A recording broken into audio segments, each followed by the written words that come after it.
Mamacita, ¿dónde está Santa Claus? ¿Dónde está Santa Claus? And the toys that he will leave. Mamacita, oh, where is Santa Claus? I look for him because it's Christmas Eve. I know that I should be the sleeping, but maybe he's not far away. So out of the window I'm peeping, hoping to see him in his sleigh. I hope he won't forget to crack his castanets and to his reindeer say, "Oh Pancho, oh Vixen, oh Pedro, oh Blitzen, ole, ole, ole."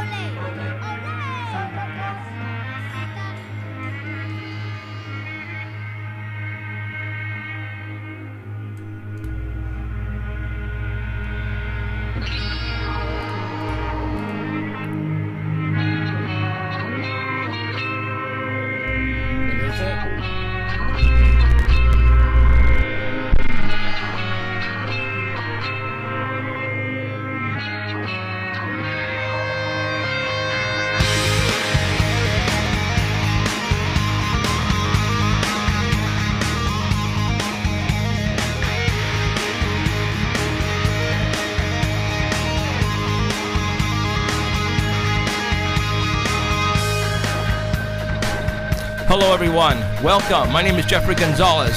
You are now listening to SPS Radio, coming to you live from Fresno, California, what I call Paranormal Central. Tonight, UFOs, man. Nothing but UFOs. Fresno, Florida, Washington. Something is going to happen pretty soon. Are you guys ready? We're going to have people on from Florida tonight calling in, and hopefully we can get the one who witnessed a mothership from Mount Shasta.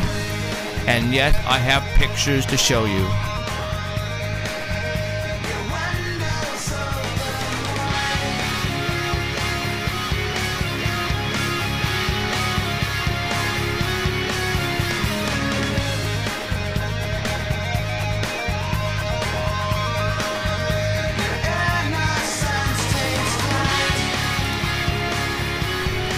All right, here we go.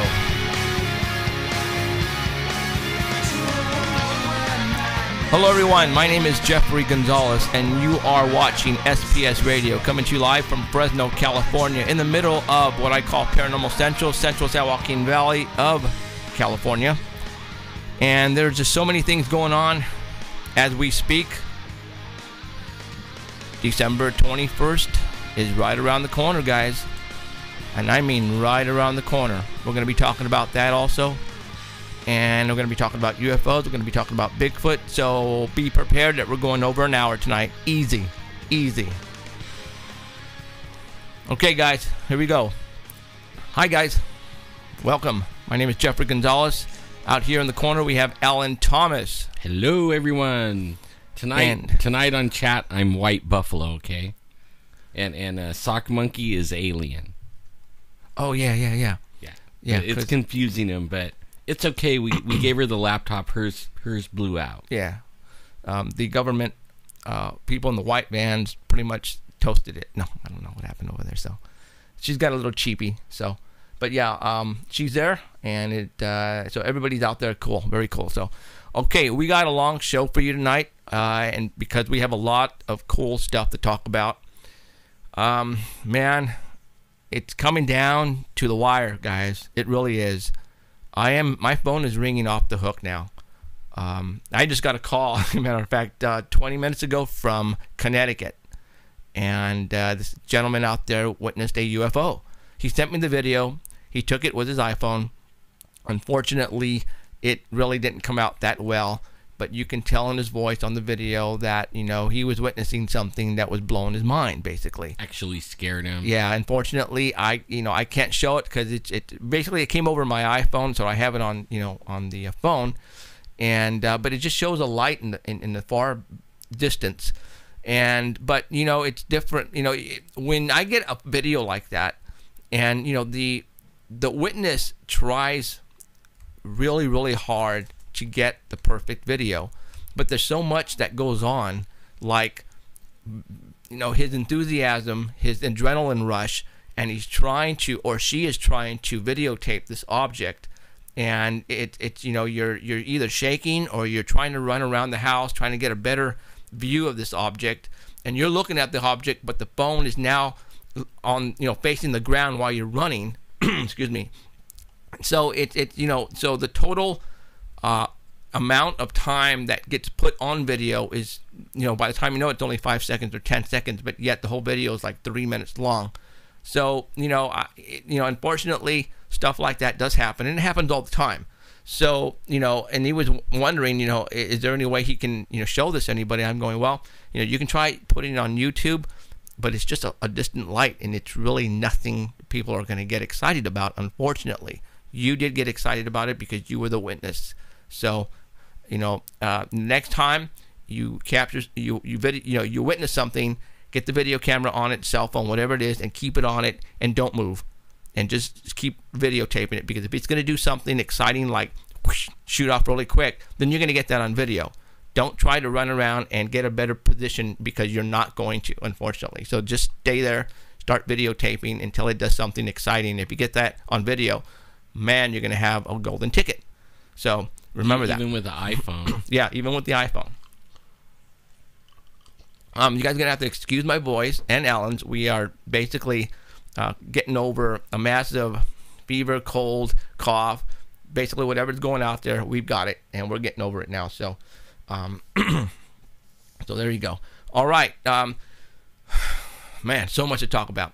I got a call about 4 nights ago, and this family was down here visiting relatives from Florida. The gentleman who was born and raised here, and they were at Friant and Fort Washington, right about, where they witnessed, they actually were witnessing some lights, and they actually pulled over and were looking at these things, and then started to videotape them and also take a lot of pictures on the iPhone. They called me, and and they told me the whole story, which was awesome, and then they sent me some pictures, and I went, whoa, this is cool stuff. We need to talk about this. Now, they left a couple of days ago to Florida, and they are home right now in Florida. So what we're going to do is I'm going to call them in Florida, and we're going to talk to them, and they're going to basically give us the full story on what happened and the whole 9 yards. And while they finish the story, or while in the process of the story, I'm going to show you the pictures that they shot. Thanks to Gab. So, you know, this is the stuff that we're getting. So, I'm going to let you guys see the pictures and see what you guys think, okay? So, let me call them in Florida. And let's get down to it. We got a lot of things to talk about. So, for those who don't know, Cliff Barackman made a comment on last week's shows. We're going to talk about that. Oops.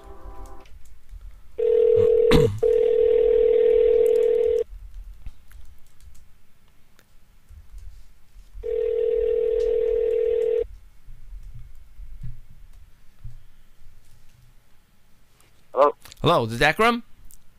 Yes, sir. I'm watching you, and I saw you dial us. Hello, there you go. Cool deal. All right, and you guys are in Florida. What part of Florida are you guys at right now? We're in Coconut Creek, right next to Fort Lauderdale. Right on. Okay. So you guys had a sort of an eventful stay here. What? Yes, we did. Yes, we did. Now, are you originally from Fresno? Yes, we both are. We both grew up in Fresno, went to River High School. We lived right down the street from each other. Oh, right on. Okay. And why did you guys go to Florida? Work? Yeah, I came here for work, yes. Right on. Okay. All right. So you guys are down here, and I want you to go through the whole thing. I mean, tell me where you guys were coming from, and which way you guys were going on the street. So basically, just give us a play-by-play on the whole thing. Go for it. All right, I'm going to put you on speaker. Is that okay? Absolutely. If Sure. Let me know. Okay. All right, hang on. All right, can you hear us? Yeah, we can. Okay, is it okay? Is it Yeah. sound okay? No. Yeah, it's okay. No problem. All right, so here's what happened. We were out at dinner with my sister and her family, and we finished dinner. And two of the kids, one of them 10 and one of them 5, came in the truck with us, and we were heading northeast on Bryant Road towards Millerton Lake. We were next to Woodward Park. My sister and I were almost next to each other, and the light started to turn red, so I just gunned it and went, and she got stuck at the light behind us. And as we went right past Woodward Park there, I was driving, and I always seemed to look up in the sky, and I looked up, and out of nowhere, just bam, just like that, all these red lights were across the sky. And basically it looked like humongous Christmas bulbs strangled across the sky, like a big string of light bulbs across the sky, but they were giant. They were huge. They were spaced out a little bit. Yeah, they were spaced out. And in the pictures, you'll see the two that are like next to each other. They were also there next to each other in the cluster there. And Sheila said, pull over. Well, I tapped Sheila, and I said, look, Sheila, look. First, I thought it was a meteor shower. I was thinking, they're meteors, but then they started going up in different directions instead of down, so meteor showers are like sources. These were nothing like that. They were big red glowing bulbs. Okay, now, And, now when you guys are, you guys have already pulled over and you guys are watching these things. You gave me a count of roughly how many of these things were up in the air. Do you remember how many? Yeah, there was 13 to 14 of them. First, I thought around 10. When we got home and we looked at the pictures, we actually magnified and went frame by frame, and we counted 13 or 14 of them. 14 of them. Yeah, because we were able to magnify it and bring them way in, and there was like 13 or 14. I forgot. We were arguing back Some and were forth. a little brighter than others, and then, but yes, we counted 14. Okay, so when you guys witnessed and you guys pulled over, were they already? I mean, what formation were they at, or how were they, moving when you first saw them? By the time we pulled over, they had already dispersed. They started taking off, and they took off in a formation, like ships taking off, one after another. And some were scattered higher than others. And then when we pulled over, I said, Sheila, get some pictures. So she grabbed her iPhone, forgetting that we have a nice digital camera in her purse. So she grabbed the iPhone and started shooting with that. Initially, she got a whole bunch of pictures, and right after the pictures is when she snapped the video. Okay. Now, that picture that you had up, the one that I don't know, I think there's a delay on the thing, but that picture that you have up there, those were frames from the video that I actually was able to get on the VLC. The VLC, you can go frame by frame and actually get the video. That right there is a picture of the video. Oh, really? Because when that's from the video. Remember when you initially saw the video, you told us they were too small? Yeah. I spent from the time we talked until yesterday. Last night we were up until 3 o'clock in the morning playing with that. Trying to find a program that will bring us closer and go slower. And it moves so fast. The video even, when you go really slow through the video, they are moving so fast that it's even hard to catch them, even in slow motion. Right. You see that little window on the top on the left that you see in your thing? Right. There? Yeah. That's the magnifier. You see the little square? What I would do is, basically the left window there is the actual screen. Yeah. Right, so you can't do it because you're not doing it live. Right. But when you do the video, I'll show you how. You can call me and I'll tell you how to do it. So basically that's a magnifier. What we were doing is moving it around the screen and magnifying it and going frame by frame with the little slider across the bottom and stopping it and pausing it and taking a snapshot is what we were doing. Okay. So VLC is able to do that. I sent you the link to the YouTube on how to do it exactly. See, those two right there. Right. You're looking at those You're two looking above. Yeah, So they're okay, not- so when you guys first saw these things, they were like bunched up together, or do you think they were coming out of? No. Do you think they were coming out of something? No, they were scattered across the whole. They were scattered across the whole backdrop. Like I said, let's say you take. It's like you're hanging Christmas lights on your house kind of thing, but really big and spread out. Basically, if you take like a clothesline and you hang it across the sky over there, going across the road, Basically, that's what it was, a clothesline and a whole bunch of big red lights strangled across it. I thought I sent you the video of the general in 1980 that saw the exact same thing. Right. And that is the... well, that's exactly what they look like if you saw that. If not, I can send it again. Right. Well, that was the Rendlesham... I can't even pronounce it. In the UK where I think that occurred. Let me see if I can break this in. Hold on here. Let me control bar. Yeah, those are all just the video. We were blown away when we saw that. Well, what was really strange about the video is when we went frame by frame, we noticed that it looks like two different types of, I don't know. The one you have up there, see how it's red? It looks like a red triangle. Right. See, that's what I want to do right now. Is I want to. Oh, okay. That's what I wanted to do right there. Yeah, there you go. You can zoom into it. Okay, now I want to zoom into it. That one looks like, that's the one that we found that looks like a triangle. But these kind of stable at first, and then the maneuvers that these things were making was just so fast. Wow, that's cool looking. See, now, people, that's not a helicopter. That's not that's not an airplane. Now, did you guys hear anything at all? We didn't hear a thing. No, nothing. Didn't hear absolutely nothing. Now, you got to remember, this video, by the time she shot the video, was after she already took 6 pictures. By that time, they had shot up so high, they started disappearing one by one. And then they came back, though. It's kind of like they were... It looked like a cat-dog fight. That's what it looked like. It's just... Yeah, if you play the video and watch the video, they look like fireflies going crazy. Boom, boom, boom, boom. But they were very far away. So that right there is zoomed in so much, it's not even funny. You have no idea how much that's zoomed in. No, I know. But yeah, because the video, I couldn't even... No. I could barely specks of light back in there. So I thought these right here were the actual photograph that you sent me. No, these were snapshots off of the video. Oh, the video, man, because I don't even have this. Yeah, these were zoomed in snapshots off of the video. Okay. And you can do that with your BLC player. You can play that video. If you want, you can call me. I'll walk you through it. And you can take that video and you can take that zoom on the BLC and you can literally just zoom in. There's so many snapshots that you can take of the video and see more of it. See, that's the one that looks not like the triangle. That looks like the original pictures we took. Do you still have the pictures? Oh, yeah, I still have the pictures, but I didn't download them because I thought these were them just up and in your face. So that... Yeah, no, these were these were the ones we did last night. We did these last night with the VLC. Okay. We sat here for 3 hours playing with snapshots of the video. Now, what I'm looking at, and the pictures that you sent me, the individual pictures, I actually could see the front of the craft on a couple of them because the darkness was different, and they were sort of kind of triangle-y shaped in the front. So what you guys, or what everybody is witnessing right now is the back part. This is what...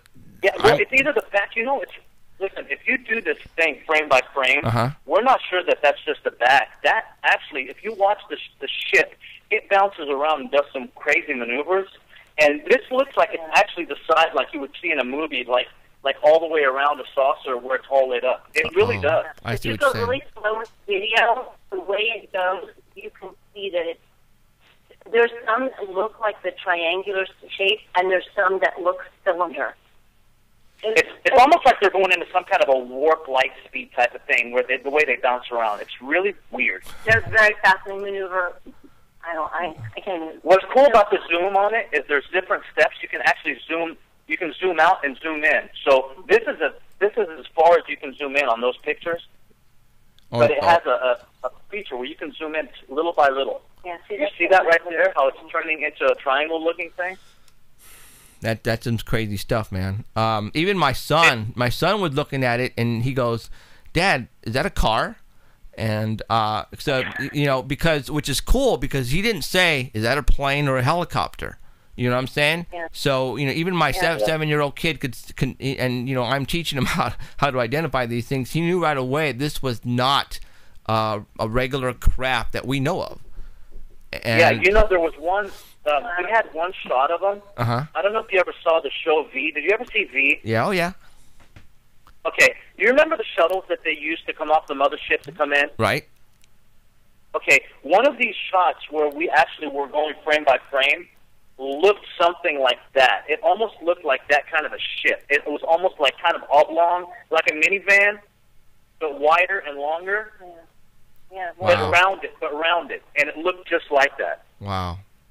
God, see now. That was just we didn't know if it was just moving faster and just Well, you know, screaming at them. okay. Well, you know what I'm going to do then? While I got you on the phone, is I'm going to go ahead and go to AOL, and I'm going to download the pictures that you sent me. Yeah. How am I going? I wish I was still there and I could get with you. I would show you exactly what we're doing with the so video. unfortunately, I'm not going to be able to do it really quick though. But Yeah. now, so when you guys were watching these things, so they were basically one right after. Now, do you think they were? Do you think they knew? And what I'm trying to get at is, you said dogfight. You don't think they were, trying to, some like 6 of them against another 6? Do you think there was like some type of war going on, or do you think they were all part of the same?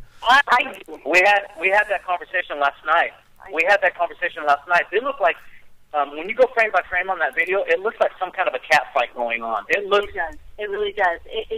Because it looks like, and then it looks like I said, there's 2 different types, and it looks like they were kind of, when we first seen them, that they were kind of settled, and then next thing you know, they're kind of going crazy like fireflies. That's exactly what it looked like. And I kept saying to Akram, there's 2 different types here. And then if you go really slow through the video, like I said, you can tell that it's one's trying to outmaneuver another. Wow. It's pretty crazy. I don't know. Something else I did today. Yeah. That since I found this thing on VLC, which was really cool. There's another video on YouTube that somebody shot in the daytime in Fresno, where he zooms into the moon, and he zooms into a palm tree, and then he sees a couple shiny objects in the distance. So I wanted to try this VLC thing and see what this guy was seeing, because this was like a 10, 12-minute video, and I used it, and let me tell you what, it's hard because those things were moving very fast that he had to, but you can, at some point, if you're patient and you actually get that zoom window in on that saucer that he's talking about, right?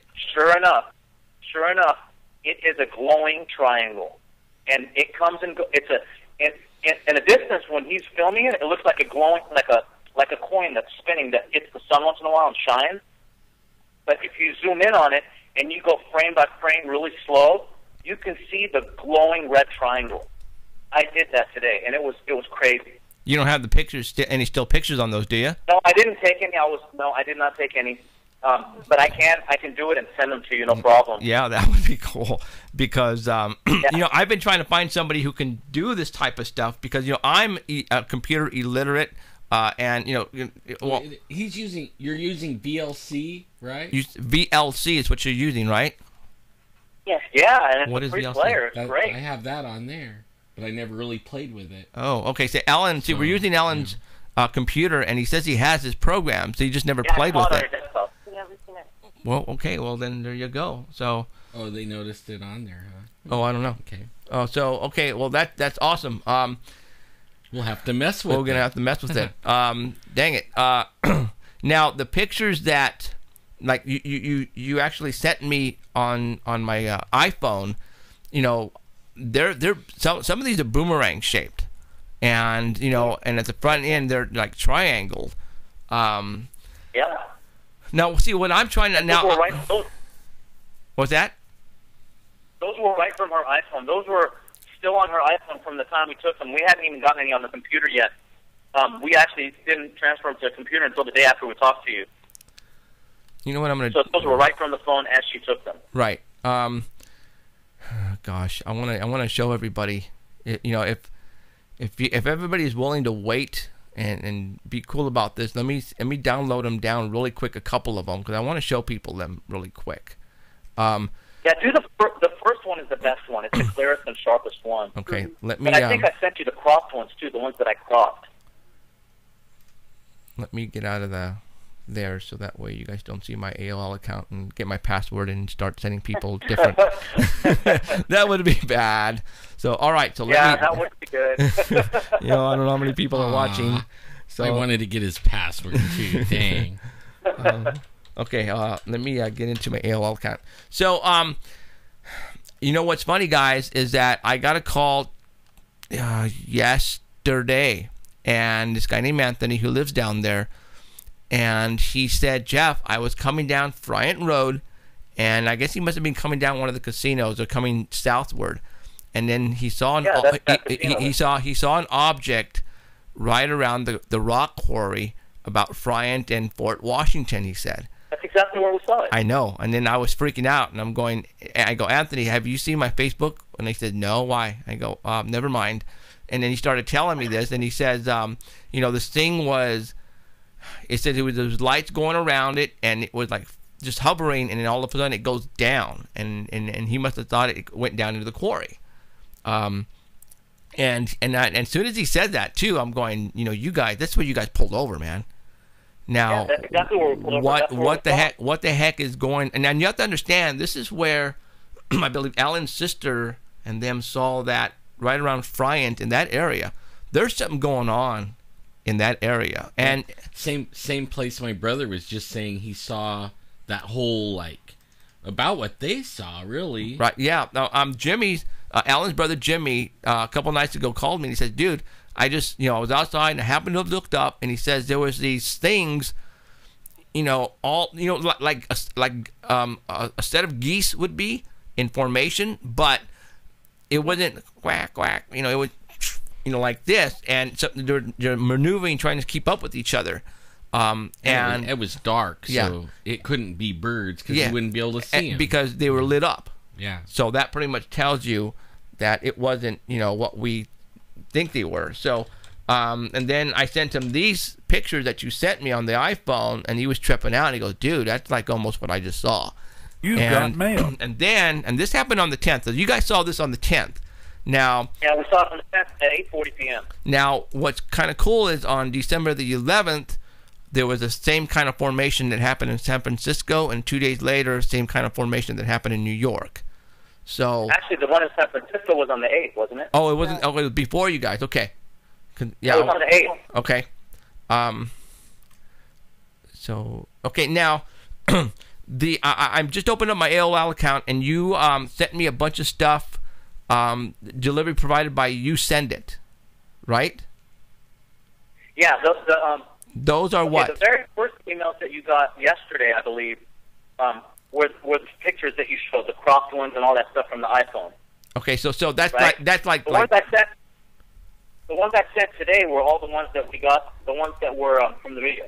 Gotcha. Okay, so let me go back then to the one that you sent me, and there was like a bunch of them, right? I mean, a lot of them. Yeah, I think there was yesterday. Yesterday was the other one, the original one with the iPhone picture. Got it. Today was the video ones with the. Okay, up close, more snapshots. Okay, yeah, I see. There's one. Okay, well, actually now I'm gonna go ahead and just put it on the screen so that way you guys. Is this the one you guys are talking about?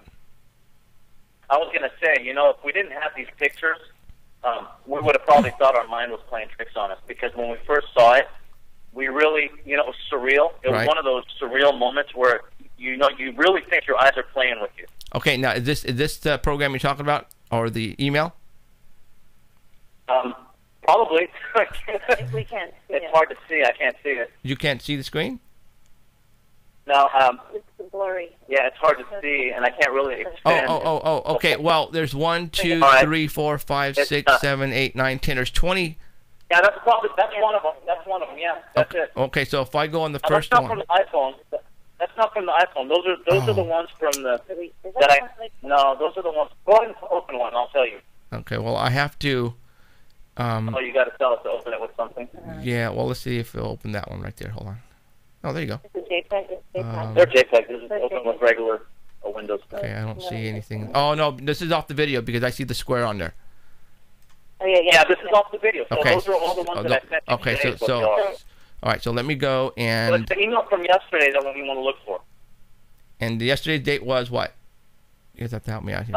Today's what? The 12th, 13th? What's today? I don't know, man. What is today's date? So it's got to be just right there. Then maybe it's in the new one. What's today? 16th? So today was the 15th then? So, okay, so, well, here's one. It's these? Is it? It'll be AKSMAK.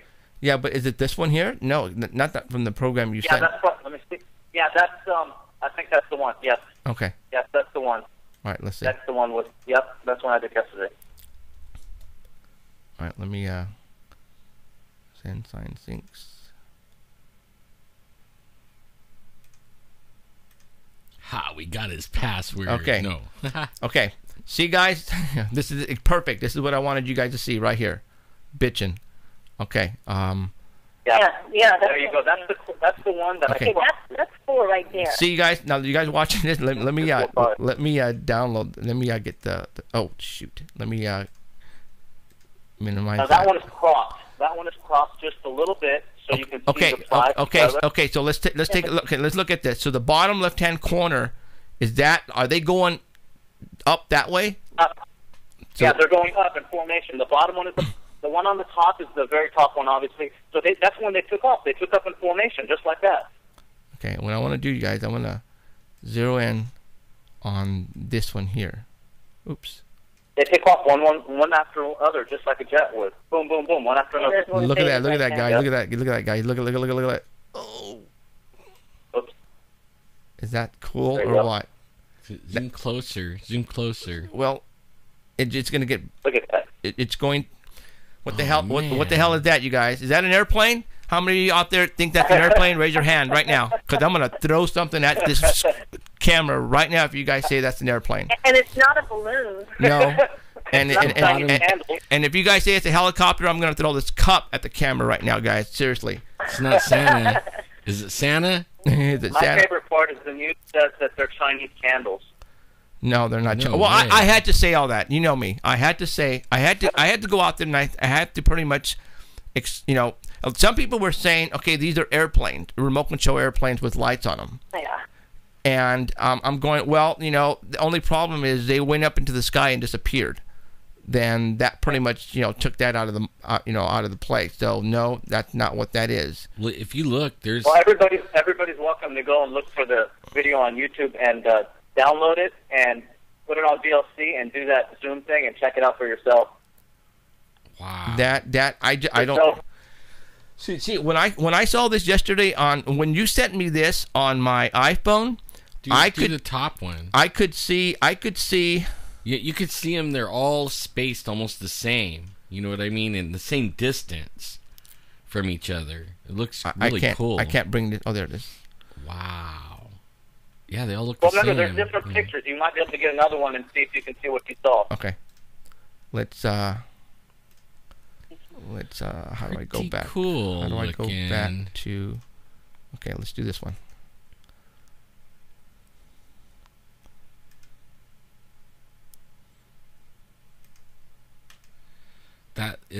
Let's see. They're saying that's like over Friant, right? Like over the river in Friant. You guys were Right there where the rock quarry was. Okay, so like right before Friant, but off of Friant Road, right? Right off Friant Road. We were going down Bryant. We're going up front, honey. No, up Bryant, rather. It's north. Towards the lake. Yeah, No, we're it's going not. towards the lake. Oh, cool. That is cool. Okay, hold on. Stop. The one... Oh, you got it right. Who? The third one? Yeah, see, those are all the cropped ones. It's just Okay. cropped.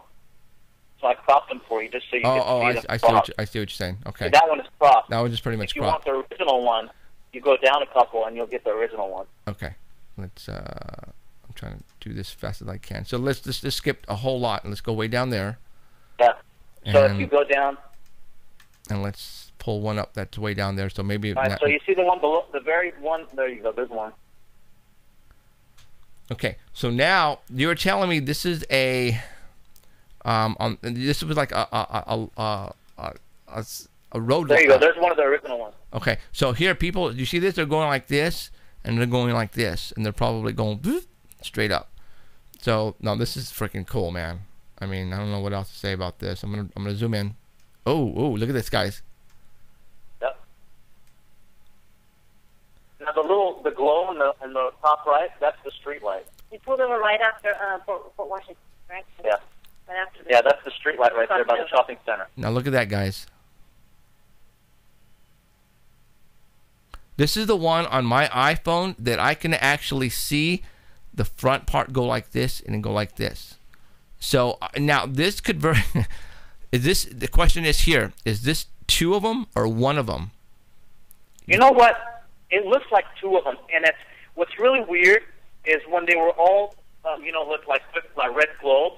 Those two were next to each other, and when you do it on the video, there's also two that shadow each other. The same way, they shadow each other, but they're much further apart. So I don't understand how that is. Now, if you look at the one that the general had in the 1980s, there was also two that were right next to each other, just like that. Yeah, that's wild. That's crazy, guys. This is some cool stuff you guys got here. Let me. You can almost see the shape there, what you just did. Yeah, I mean it's. I think they're triangles, and to me, when I first saw this particular picture here, it looked like they were. This is what I'm imagining, that the floor of the ground is opening up, and these things are coming out. Well, it makes a lot of sense. That rock quarry has been there for a while. What better front? You follow me? For noise and yeah. You know what I'm saying? A door opened and things came out like this, and they went like this. I agree. That's what I think happened. I agree. That's what I think happened. That's why. And people have been calling me, telling me they've been seeing things coming out from that area. This pretty much explains what I have been imagining happening. Is there's a door opening somewhere out there, and these things are coming out, and then it's closing right up, and they're going out and they're doing their stuff. Yeah, some people tell us they even see the door. It's like invisible looking, but only when it opens up, it's like a. There's even a video where we were looking at it, and the doors were kind of invisible, but as it opened up, you could actually see their shape, but they were invisible looking. When are you guys coming back down here? Because the only reason why, because I want to get at the exact spot where you guys stopped, and you know what? Since you're awesome on computers, maybe you can get a map. Google, get on Google Earth, take a snapshot of it. Put a pin on where you guys were at, and then put a couple of more pins on where you saw the objects or where you think you saw the objects, which would give me an idea of where to go look. Because there's a door over there, guys. I don't care what anybody else says. There's a door. These things are coming out of the door, or whatever it is. I mean, that's the only logical explanation that I can think of. Or there's some type of a Stargate out there, and that's where these things are coming out. And that was another one of my theories because of the location of Owens Mountain and the Copper area and the levee out there. But all this is pretty much, everything is pretty much in line from Bryant Avenue. If you go straight east, you hit the levee and you hit Owens Mountain. That's what you hit. That's what I think is happening over there. And you got, you pretty much got it. I mean, look at this. And this is crazy. Yeah, we were pretty blown away ourselves, actually. We were just in awe. And now the other thing, I don't know if I told you, but since I've been going to Fresno every year for since I can remember, since I left Fresno in 1989, there's never been so many helicopters and so much military and police activity in that area in the daytime. That's true. That's flying true. Around there. Oh! Look at this guy right here. That's true. That helicopter flies over my house 3 times a day.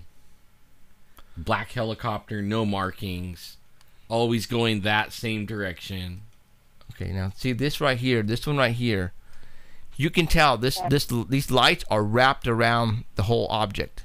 Yeah. You know what I'm saying? So I see it going like actually, this. if you go up to the one that's a little bit further away, a little bit to your left there. Okay, hold on, let's see. Go up to the one further away to your left. This one right here, right in the middle or the bottom? No, go a little further to your left. Drag it over. Okay, now to the left, the very top, the left. No, not that No, one. you got to zoom in. No, up. Go up. See the one that you see on the top? It's left. No, you got to go up left. Top left. It's hard to see until you zoom in. You mean these two right Right here? around there. Once you zoom in, Yeah. zoom in. Okay, slowly. Now drag it down. No, up. No, drag it down. There. Now there you go to your left. You see those two? Yeah. Okay, now zoom that in. zoom that in, and you can almost see the shape. If you look at them, it looks like a saucer. Look at it. Okay, we're gonna pick one. You can almost see the shape. We'll pick this one right here. They're in a distance, but they almost look like, like a saucer. You can almost see them. It's like that. It goes like this. But what's crazy is every single one is identical. Yeah. Well, that's what I mean, look. And there's some that are different, and that's what I was seeing. But that was when we looked at them Yeah, in the that's video. when we looked at them in video. These look all the same. Yeah, these do.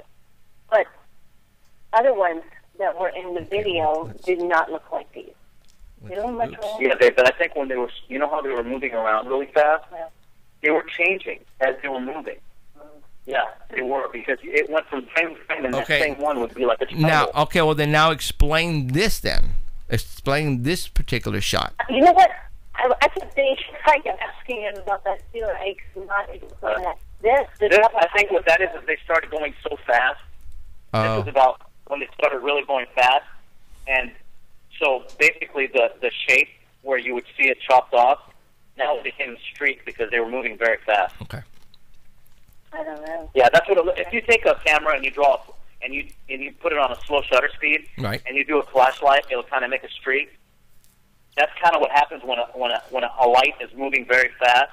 Then it's not, you don't see the separation in the thing anymore. It's moving. This is when they were getting further away. This is blowing. That first picture she took was so perfectly still that you can see every detail. On this picture here, right? No, the very first picture where you can actually see the slits in the light. Oh. Now these, like I So like I said, I think they were moving pretty quick with these pictures. So the first picture you sent me on this bunch, then is what you're talking about? On the iPhone, yeah, the very first one you were looking at on the iPhone there. Okay. Go here. So you want me to go to the first one? You can, go down above the. Let me see. No, the first one below the cross. Go down 1, 2, 3, 4. 1, 2, 3, 4, 5. Number 5. 5 down. Okay. 1. Go 5 down. There. Try that one. Okay. So what we got here is I'm going to. You want me to zoom in on which one? I see 1, 2, 3, 4. Zoom in. You want to zoom in on the I'll 2 tell by you this itself? is the one. If it's not that one. I mean that right there. If I go any. If I go any. That's the one. Yeah, I mean right there. Those look like. I'm gonna say it. I know. I'm gonna say it. Those look like saucers. They do. They look like saucers. They look like saucers. Because the reason why we are not seeing the back end is because the lights are the craft is blocking the lights from behind it. So technically, what I'm seeing here is 2 freaking flying saucers.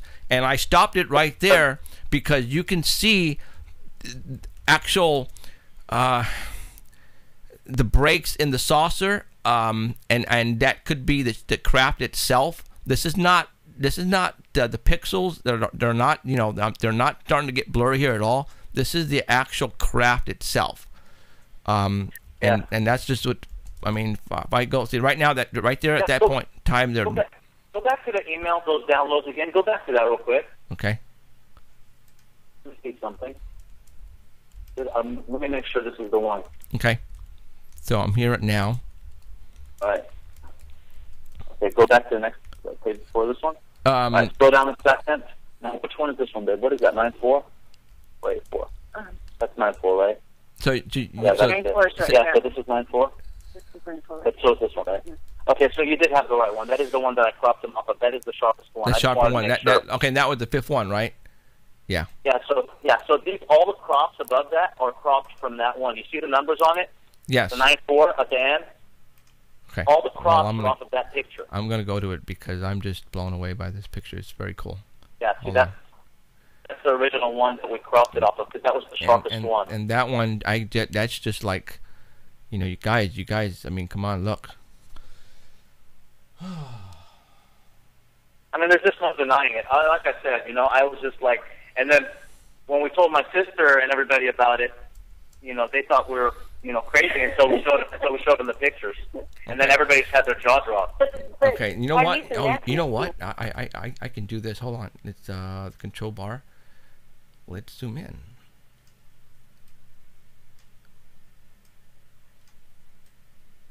Oh, that's the best part too. Our niece and nephew saw the whole thing too. Now, did that zoom in? Can I? Okay, now I'm gonna zoom Yeah, in. that There you go. zoomed There in you go. good. There they are. Look at that. So There let me, they are. Let me. I mean, come on. I mean, can Plain you? as day. There's no denying what that is. Well, you guys. I mean, I don't know if this is like one of the best that I think. And I hope you guys are witnessing this, because you guys are witnessing something very incredible right here. Because there are probably people out there who are getting images like this on film, and they don't know who to call or where to go with it.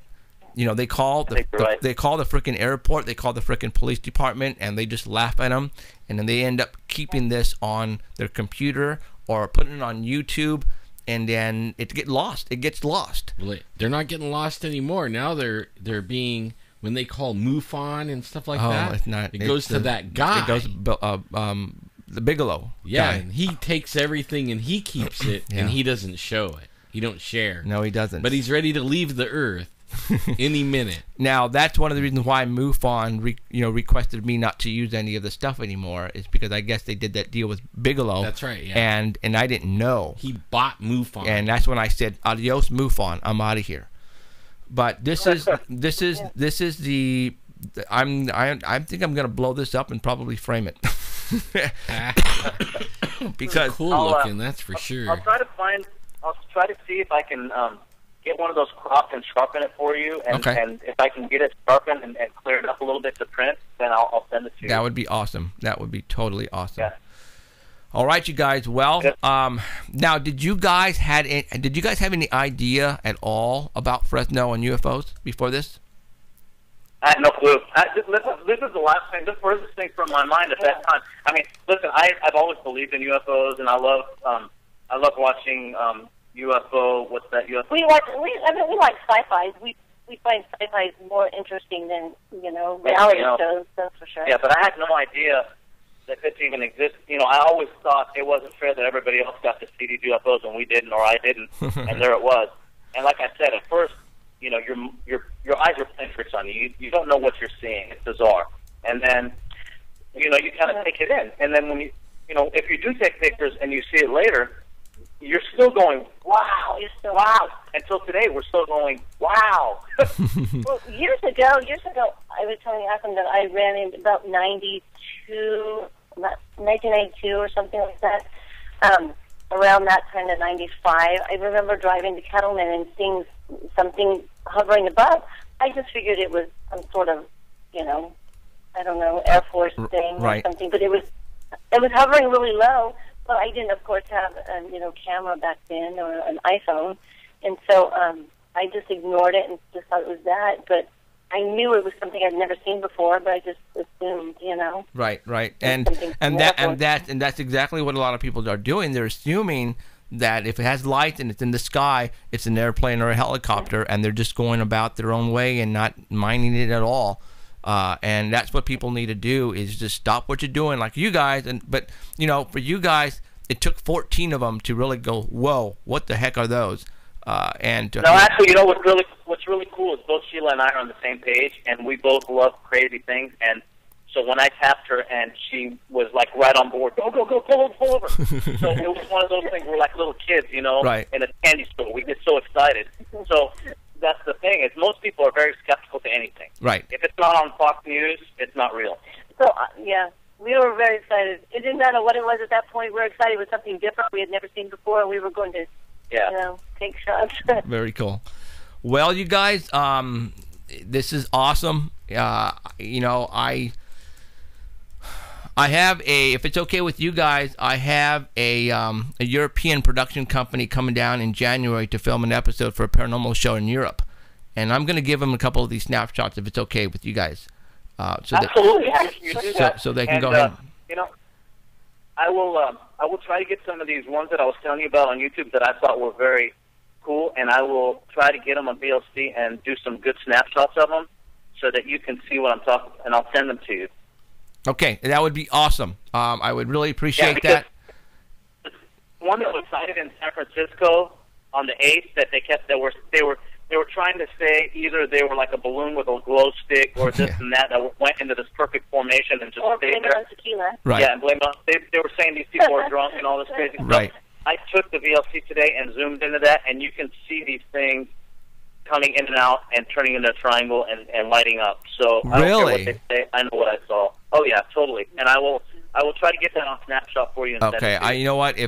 If that's the case, then I need to learn how to, because I don't have time for this kind of stuff. So if Alan has a program, I need to get that program, and I need to start doing that because Fresno has a lot of videos, and we have a lot of videos all over YouTube that has Fresno all over it. I saw that. And I would love and what we need to do is just really zero in on it and zoom in on it and see what these things are because Robert Thorson has been videotaping UFOs here in Fresno for years, and he has literally hundreds of videos, but a lot of problem.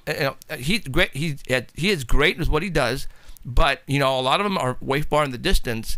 But we need a program to really bring it in and to clear it up and to figure out what these things are. Because if you can do to what you did to this to those other videos, we're going to come up with some really cool shapes.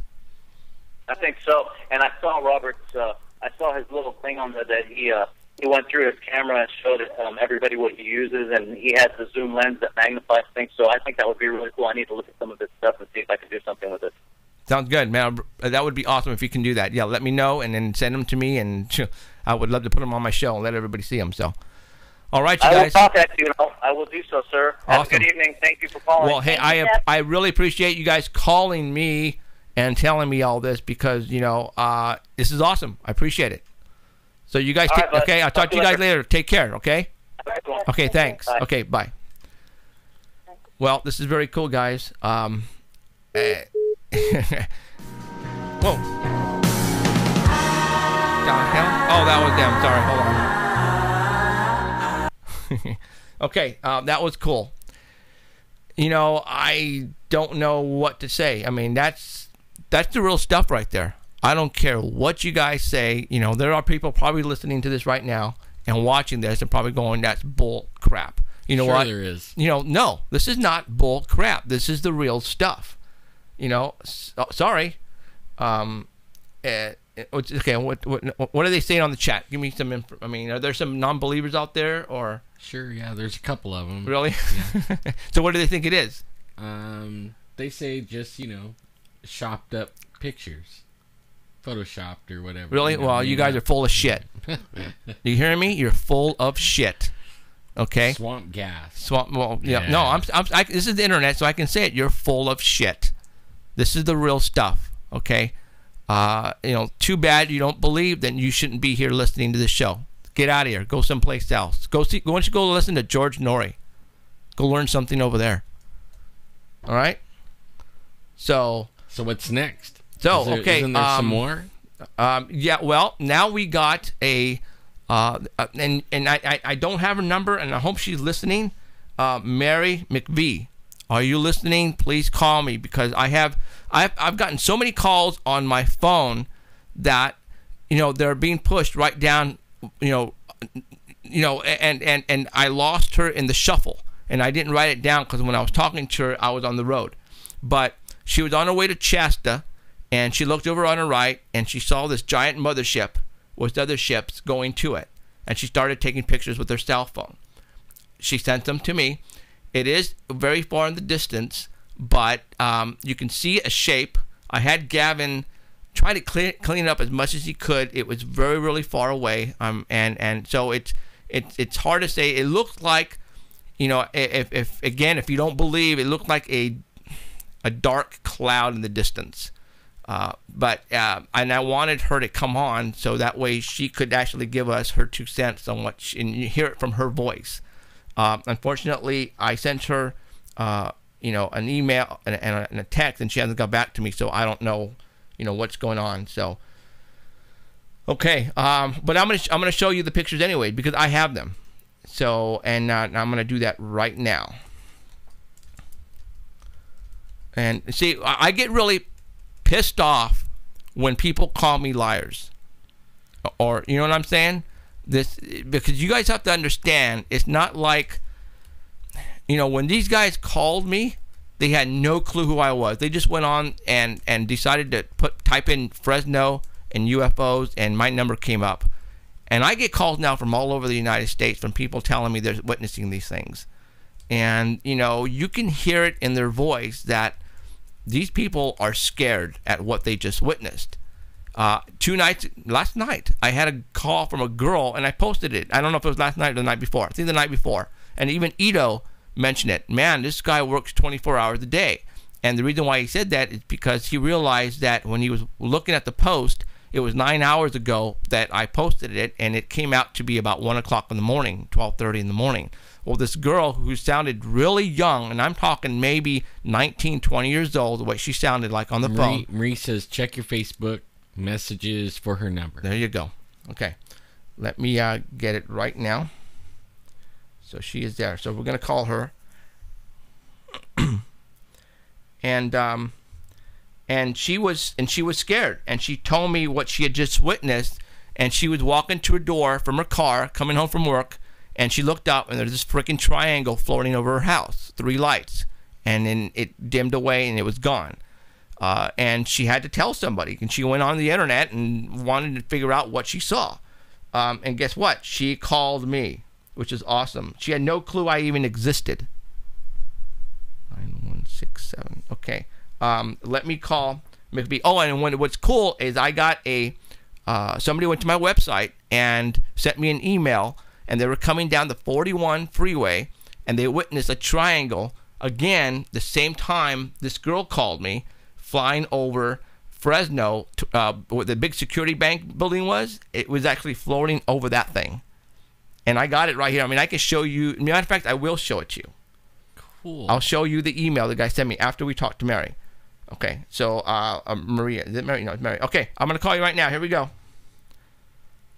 See, this is, you know, and again, you know, for the people who are offended the way I'm talking to these people who don't believe, you know, tough, because this show is about the real stuff. I'm not gonna make up nothing, you know, like chasing UFOs, finding Bigfoot. All those guys those are reality shows. This is the real show. I don't know what else to call it. Okay, I am not lying. I'm not lying. This is not somebody I picked. My friend that I called said, "Hey, why don't you call in my show and let's make up some stupid, sighting, and I want you guys to show these things and talk about it." Do you think I'm gonna, be able to do something like this? No. Okay, these guys are real people. They saw real UFOs, unidentified flying objects, and that's what we're calling them to this day. UFOs, unidentified flying objects. I'm not saying they're aliens from Mars, people. They could be very well our stuff. But if it's our stuff, man, we have some high-tech crap. Where did we get this stuff? Okay, What are they doing flying out of the quarry and frying? And it's been seen all over the world right now. You know, I mean, and if people are like making up these videos, there's a lot of really gifted people with computers making this stuff up, and they're making up the same stuff. It's almost like the Bigfoot blob thing. Yeah, I mean, we go out in the woods, and these things come like right up to us, and they do scary stuff, and they hide really good, so it's hard to get a picture. So everybody says it's like bull crap. But you know what? Go camping with me. Yeah, go camping with me. The first time you go camping with me, you probably will never go camping again. Hello. Hello. Is this Marie or? This is Marie. Marie, hi. How's it going? I'm glad you. Good. I'm glad you contacted me. Good. Awesome. Okay. Okay. I want to talk about your experience now. What day? Do you remember what day you called me? I think that was probably Monday. Okay, Monday. Monday last week. Now, tell me, you were on a trip. You went to, where were you going? I had to be in Grants Pass by 11 o'clock, so I was leaving by dawn. Where do you live? And so when I got out on the I-5 freeway going north, I put on. It was a nice sky, and to be able to see clouds really good, I always put on my sunglasses. They're not very dark, and they make everything really contrasty. Well, as soon as I got on I-5, I saw Mount Shasta out there in the distance, and there were these huge ships. And I know they weren't lenticular clouds because of their movement, but they were huge. I wish you could. Now, I mean, I wish okay. I had a real camera at the time. It's just my, funky cell phone thing. Now, were you the only one in the vehicle? Yeah. Okay, so you were driving, and you were taking photographs then with your cell phone. Yeah, I was. Okay, did you realize was anybody else witnessing these things? Did you see anybody pulled over out with cameras or pointing or anything like that at all? No, because it was closer to Mount Shasta. It was like they were circling Mount Shasta with the big ones kind of in the foreground, and then the little one, well, maybe it's the same size. Who knows? It could have been, a little further away to the east of Mount Shasta. And then briefly there was a third one. Okay. What I have on the screen right now is the one that's over the building. Are you on the internet right now looking at the show by any chance? Yep. Okay, so right now I have that one. Now, so where the ship that you're talking about, is it that dark object or is it that little object there? Or am I looking at something totally different? It's that dark object that you're on right now. So are we talking that little one? Maybe. Well, I don't think that was anything. Okay. But that one. So the little. So the little dot to the right of that, is that dark cloud? Is that what we're talking about? That could have been the small one going away because it was shortly. That's Cottonwood. And I'm starting to pass right there, I think. Yeah. And it was shortly after Cottonwood that they all disappeared. Okay. Oh shoot. That's a picture. So, okay. So, zoom in. So what we're looking at then, okay, now I'm looking at two objects right now on top of the building, the Systems Plus building, straight above it. Okay, Are you talking about the little dot right there? Okay, I'm going to leave the pointer. Is that what we're talking about right there, or the thing to the left? No, the thing to the left. Okay. To your left. Okay, so But that... Not that dot could possibly be the little one going away. Okay, so... Now, how did you know? Obviously here to me, it looks like a dark cloud, but I'm looking all over the sky right now, and I don't see any clouds resembling that particular color right now. And so that's why I'm going, okay, so maybe this thing is, now we're talking something different, way different. So how do you know that was a ship? I mean, you can see the outline of the ship. I mean, because right now, to me, I really can't make an outline of it. Yeah, that's not a very good shot of it. I thought my other ones were a little bit better than that one. Okay, so let's see. But it was like a very huge saucer. It was a grayish saucer, and it was really abundantly apparent looking at it. Especially with my sunglasses on. That might be why people didn't really... Right there, right? Yeah. See, there's...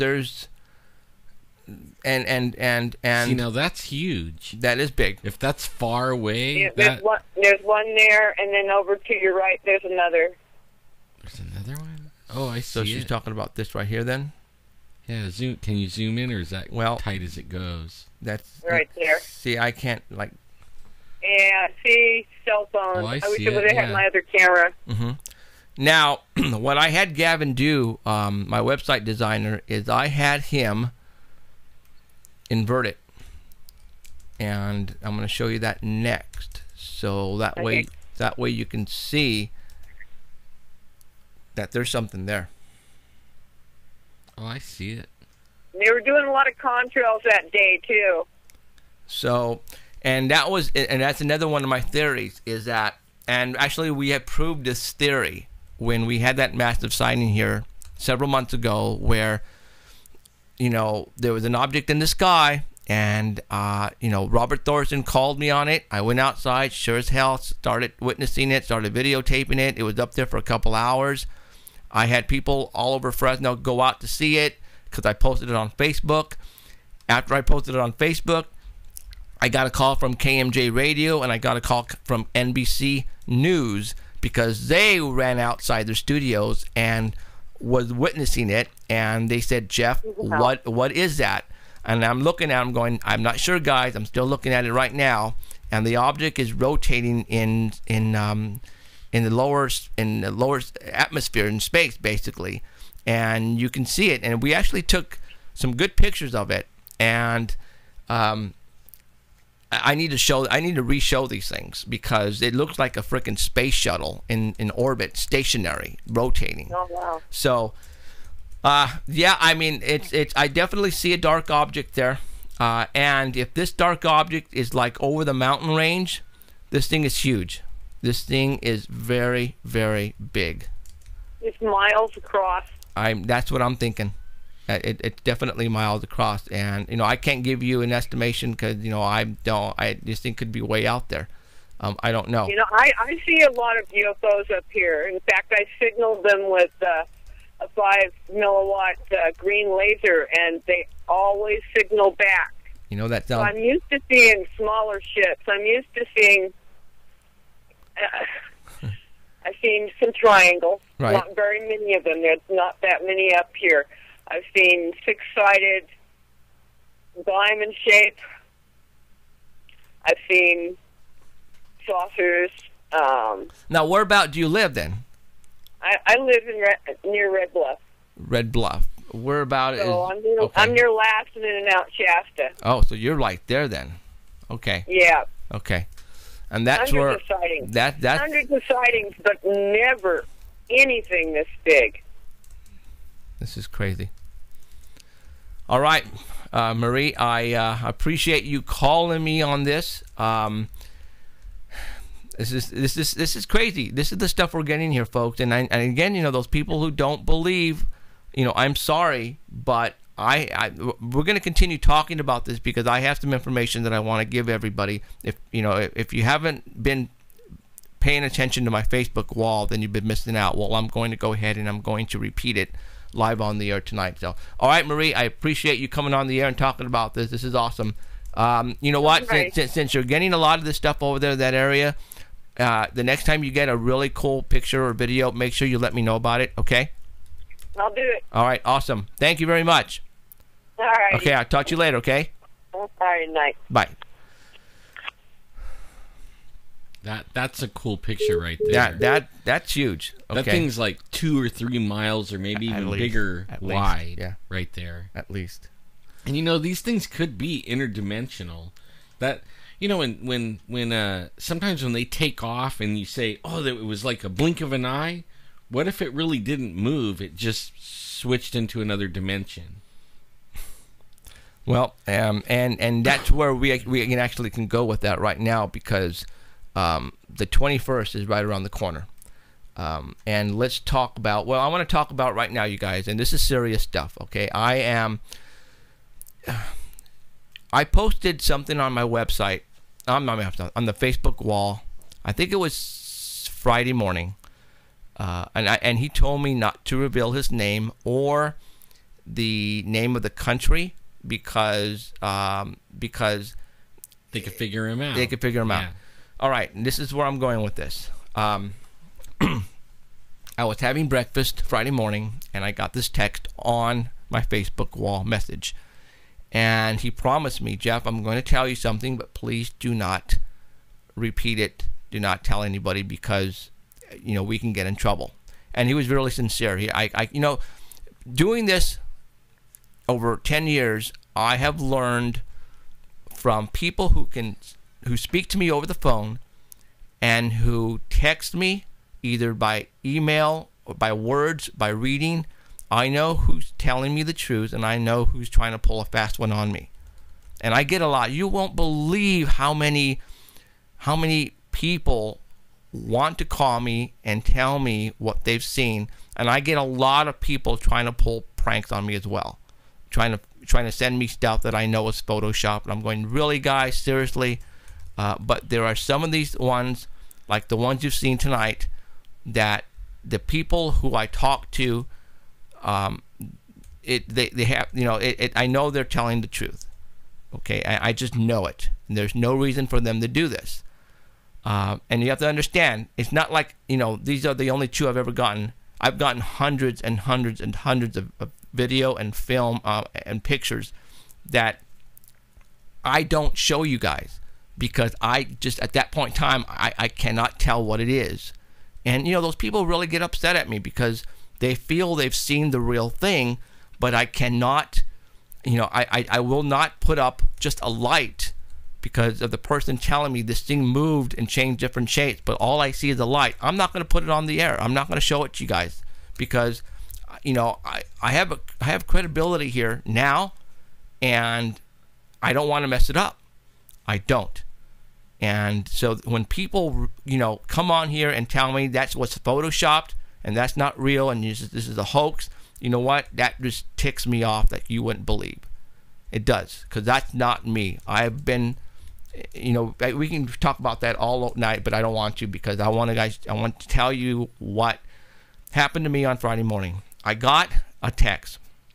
He said, Jeff, promise me you don't tell anybody about this, and give me your word. And I did, while I was on the iPhone texting him. And he says he has an uncle who is very close to him and is a general in a military air force in another country.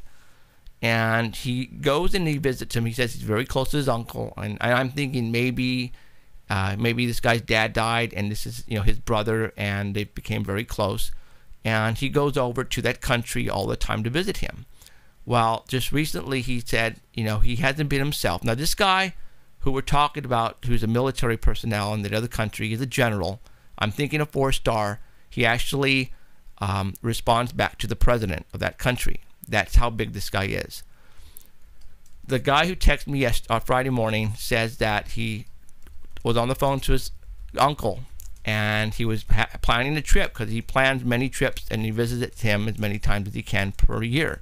He says, you cannot come over here right now. And he asked him, why not? And he hesitated, and he says, well, our Air Force is on high alert right now. And he says, what do you mean? He says, well, we have many right now unidentified flying, well, he said UFOs who are unfriendly over our airspace at this time, and it's not looking good. Our Air Force is on high alert, and he says we're moving thousands and thousands and thousands of their Marines around the island and positioning them right now. He says, I don't want you to come over here, but he goes, do not tell your family what I just told you. And the guy goes, okay, I won't. And then the guy told me, who I'm texting on the phone, says, my uncle is really scared. And he says that he actually went out and bought 4 different cell phones. And now what he's doing is every time he calls them, he's using a different cell phone every time. I guess what's going on is that the United States, I'm gonna give you 5 countries: the United States, Russia, India, Portugal, and there's one more. I don't remember which one it was. But for a while now, they've been having meetings in Brussels because of the threat of the unfriendly UFOs that have been increasing now over these particular countries. And the guy told me that his uncle, who is the general, is really scared. He goes, I've never heard him being this scared ever. Now, on my Facebook wall, after he told me that afternoon, I went to YouTube and I typed in 2012 Air Force on alert. And sure as hell, a newscast. Why don't we just do it right now?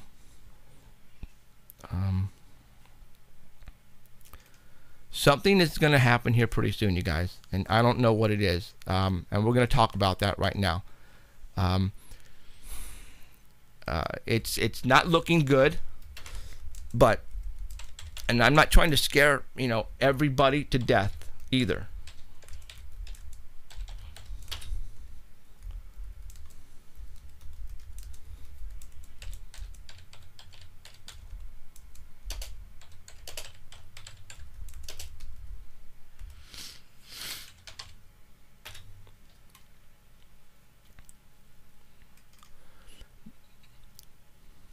The Sri Lanka Air Force states that it is keeping a 24-hour... Oh. Okay, hold on. Let me put this up real quick. Tell me, can you hear that? Unidentified lights that were witnessed in the skies over several parts of the island. On the chat, can you guys hear that? SLAF media spokesperson, okay. Wing Commander, well, you guys can see that right now. You go listen to it yourselves. This is. Did you just give away the country? No, I did not. I didn't. This is not the country. This is another Air Force that's on alert. See, there's a whole bunch of countries on alert, not just the one he's talking about. Right. But I'm not talking about. I'm not giving away what country the general was. That guy. Yeah, that's calling that from. guy's from. Now, just by coincidence, I typed in 2012, alert, and the Sri Lanka Air Force is on high alert right now. You know that before you even came out with that news, I already was getting other people that were telling me this and what to look up, right? Okay. And it didn't shock me. I mean, it kind of did shock me when you put it up there. Mm-hmm. I was kind of holding out, like, is this for real or what? But then when you put that on there, then it maybe these people aren't Looney Tunes as much as I thought. Now, somebody mentioned that Sri Lanka, they don't have an Air Force. Well, yeah, they do. Well, actually, India. There's supposedly Portugal is backing them up, I think. Sri Lanka is like right next to India. Okay, so maybe they it's do like that. a little island off of India, so they're all backed by India. Okay. And India has nukes. So, So, what I'm getting at, guys, is that with all the evidence that I have been witnessing, like all the military bases increasing security, what this guy told me, and I know this guy's telling me the truth, and now what I just saw here, and this is the news station, probably like one like ABC or NBC over there, and they're not fooling around. They're not making fun of this. Like, they don't have the X-Files movie theme coming on or anything like that, and they don't show, Mork and Mindy or whatever. These guys are serious, and you guys need to go to YouTube and listen to her, and listen to that broadcast. That something is going down, and the only problem is that I do not know what it. I mean, granted, I have military personnel who aren't generals or majors or captains that are calling me, and they're telling me that they are preparing for something, but their superiors aren't telling them what for, which is mind-boggling because they're calling me. Now, what's kind of cool about this is that Saturday morning, I had the lead anchor for a major news station here in Fresno call me on my phone, and we talked for 2 hours while I was supposed to be working. And he had no clue that, that I actually have that type of credibility now, which kind of blows me away because I was hoping he was watching my show every Sunday because he's that type of guy who likes this stuff. And I'm getting these type of calls, these type of messages, and there's something going down. Now, 21st is just around the corner. Is the world going to end? No, the world is not going to end. But there are many theories of what might happen. A lot of people are saying that we are going to be waking up to a new, different world. And what do I mean by that? To a different consciousness, possibly another dimension. And I think what's also going to be happening is that, how do I say this without making me look like a fool? Everybody knows about the New World Order, the Illuminati, the bankers of the world, the Rothschilds, the Bilderbergs. Those are the guys who pretty much run this earth. the presidents of the United States, we don't pick them. We don't. They get picked for us. If you just watched by any chance the last episode of Jesse Ventura's The Skinwalker Ranch with, the Bigelow guy, they were talking to Biagio, whatever his name is. Bisagio. Mm-hmm. He pretty much said the same thing. Yeah. That, the presidents, we don't pick them. And I've always known that. That, it just, everything is put in place for a certain reason. And we are just sheep and following exactly what they have planned for us. My theory is that whatever is up there and flying around, they're getting sick and tired of this happening to us, and they're going to come down and put a stop to it. Now, if that happens, the people down here who are the bad guys are going to make us believe that those who are ever coming down here, and I'm not saying they're aliens because I have no clue, are the bad guys. So, there's going to be a lot of confusion going on here when this happens. I really do think so. And what's going to happen, and I think what it's going to suck big time, is the communications are going to go down, and we're not going to be able to tell. We're not going to be able to communicate with each other. Everybody is going to have to do what they think in their hearts that, whatever is happening at that time, in order to survive, in order to take care of your family. I have been told that, and Alan has heard this as well, that if we get visited, and they say, come with us, we will take care of you, or if for some reason people from under the ground, and it could be our government or it could be another type of alien species, tell us to come underground, we'll take care of you. I have been told not to do either or. Well, if you really research this, and I mean, this goes for all the people that are naysayers, or even the ones that believe in UFOs and think they're good or whatever. If you really research it and you take the cues of what Ancient Aliens is doing on TV and stuff like that, they put a what they call it, their spin on it. That's, I guess, what I'm trying to say. The aliens aren't good. I mean, if you go back, way back, and you look at everything that has anything to do with lizards or beings like the alien behind you with the little hat, they're not good.'re bad. Yeah, that guy. And reptilian is what we're looking at. And a lot of them, what we're seeing is they're not the boss, right?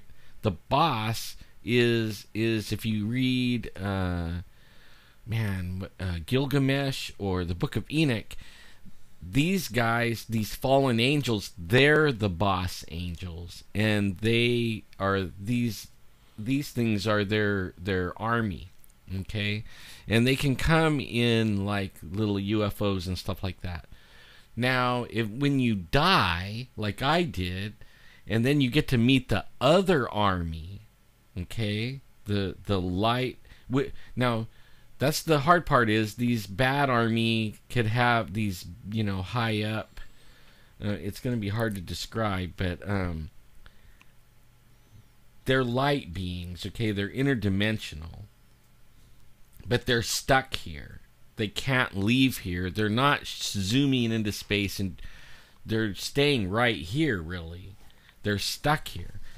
But now this other army is not stuck here. They can come and go from here, and they're bad. I mean, when you first see one, especially when you meet the main one, and I hate saying the name because when I do, everybody starts like getting on me. But when you see Jesus, all right, and everybody can crap on me, I don't care. That dude makes every molecule in your whole body come alive, and when you first see him, he loves you so much, and even before anything happens, when he's just looking at you, you feel so loved, like you're the only person in the world that exists, and he loves you. And then you find out from him that he loves everybody the same. And that is the person that got me into what I'm doing right now. I mean, because I want to know more about this bad side and the good side and all that. Because it's real. It is real. God's real. The aliens are real. The Bigfoots are real. I mean, all this stuff is all real. How it all works, I don't know. Yeah, exactly. There, when many people who didn't even know who I was, when they started watching this, had no clue, about aliens and, UFOs and Bigfoot and monsters and all that, and it's a totally different world.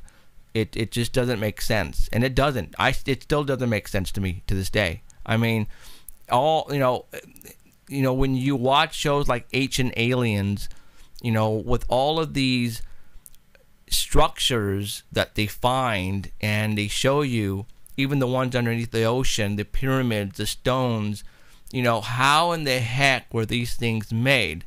Because back then we didn't have the technology to move these things into place, and they're actually placed in perfect alignment with certain stars up in the skies. Yeah. How in the hell back in the days with freaking sticks and stones and string can you possibly even do that? Well, maybe. See, now, before the world got messed up, okay, there was more earth than there was water. Okay, like say it's opposite. Say there is 75% earth and only 25% water or ocean. Okay, imagine what kind of population could live on that. And the people lived 900 years. Okay, can you imagine how many people there would be living 900 years? What kind of technology that would be on the earth? Okay, and they hung out with these other beings that I'm talking about. I mean, they were all hanging around together. You know what I mean? Right. And then something happened, and there was a cataclysm, and it wiped out everything except for a few people, and that bears witness to the DNA. I mean, they've even, they call it the Eve gene or whatever. It goes and narrows down to a very, very small population. Because then somebody just asked on there what happened to me. I'll say it really fast. Go ahead. Go ahead and tell the story, because I want to find something on, and I want to show a picture. But go ahead. Okay, what happened to me? I was healthy. I worked out. I had not bragging, but like 19-inch biceps and stuff like that. And I had a really high-paying job. But only my family has heart disease, and my dad passed away at 48. So then my doctor said, hey, you got to go to the hospital, and even though you're all healthy and looking good and built, we got to look inside you and see if you have any clogs, because you could die too, no matter how you eat and live and do. So they did an angiogram, and went through the right side and the femoral artery. They came back, said, you're healthy as a horse. We'll see you in 15 years. I was like, yes. And I knew that. But then I was back in a week because they blocked the femoral artery with some kind of new technology that was supposed to stop the bleeding faster, like in 15 minutes as opposed to 50 minutes of direct pressure. I nearly lost my leg. When they were taking the blockage out, I died on the table a couple times. I was put in a wheelchair. All kinds of stuff. Lost my job, lost everything, lost my ranch, lost my sports car, lost, you name it, I lost it. Okay, now I'm down to like what I am today. But only, I could tell you, when you die, it ain't bad, it doesn't hurt. In fact, the pain is in this life. When you go to the next life, it is not painful. You travel at the speed of thought. I mean, you think where you want to be, and there you are. No hopping in the car and going like, 90 to get there. It's like that fast, bam, bam, bam. But only that's what happened to me. And that's good to know as far as, people are afraid of death, afraid to die. And from what I have heard, especially from Ellen, there's no reason to fear death. None at all. just, obviously, if you have loved ones here, you're going to miss them, but, sooner or later they're going to be with you. Now, let's continue talking about the structures and stuff like that. They have found old structures, back in like I said, back in the days, even paintings done in the 1600s with murals and of Jesus and the cross and stuff like that. That's what I want to show you right now. I actually have a picture.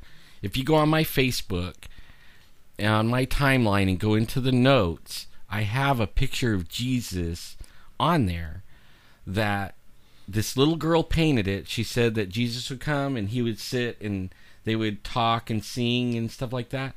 And she was like 5 years old and she painted a picture of Jesus. Okay, now, in another part of the world, a little boy died. He was 3 years old. He died like me. He met Jesus. Everywhere he went, when he got back in his body, he was like 3 or 4 years old. Everywhere he went, they had pictures of Jesus in people's house and stuff like that. And he would go, hey, that's not Jesus. And after a while, his parents are like, what? What do you mean that's not Jesus? He's like, hey, that's not Jesus. That ain't him. So one day, he didn't like any painting of Jesus. One day, his dad is like skipping around on the internet and runs across this little girl's painting of Jesus.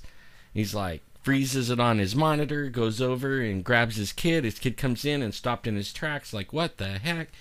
He's like, hey, kid, what about that? What about that? Is that Jesus? And his kid didn't say nothing. He's like, hey, hitting him, hey, is that Jesus? And he goes, what's wrong with that picture? And the kid said, there's nothing wrong with that picture. That is Jesus. So if you go on my timeline and you check out that painting, you're seeing Jesus. Really seeing him. And you can believe me or not believe me. Ha! And I don't care really because I'm a crack nut. Okay, now let's talk about. You remember the other day, last week, when we were talking about that weird at the beginning of the runway at the Fresno Air Terminal, that Douglas pointed out that it had, right? Mm-hmm. Look at this right here.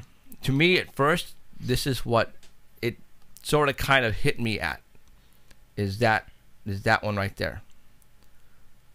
Just for some reason that was brought to my attention as far as having the shape of the front of the runway. I don't know why. Does. You know what I'm saying? Just a color. Yeah. Just what I'm saying. It's just. It's not totally the same, but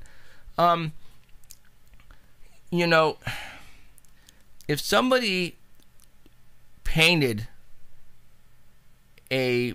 See, those are like 1,500 years ago, yeah, or something like that. Is that when they painted those? Basically, so are you in order for back then to have an imagination of why would you draw the Virgin Mary and a flying craft on the top right-hand corner? They don't have TV shows back then. No, they don't have TV shows. And they didn't have telephones to call each other and say, hey. Okay, so think about this, you guys. What would make the painter of that painting place a flying craft when back then there was no such thing? It's because they actually were witnessing these things flying over their airspace back in those days. So obviously this has been going on for years and years and years, and hundreds of years and thousands of years probably. And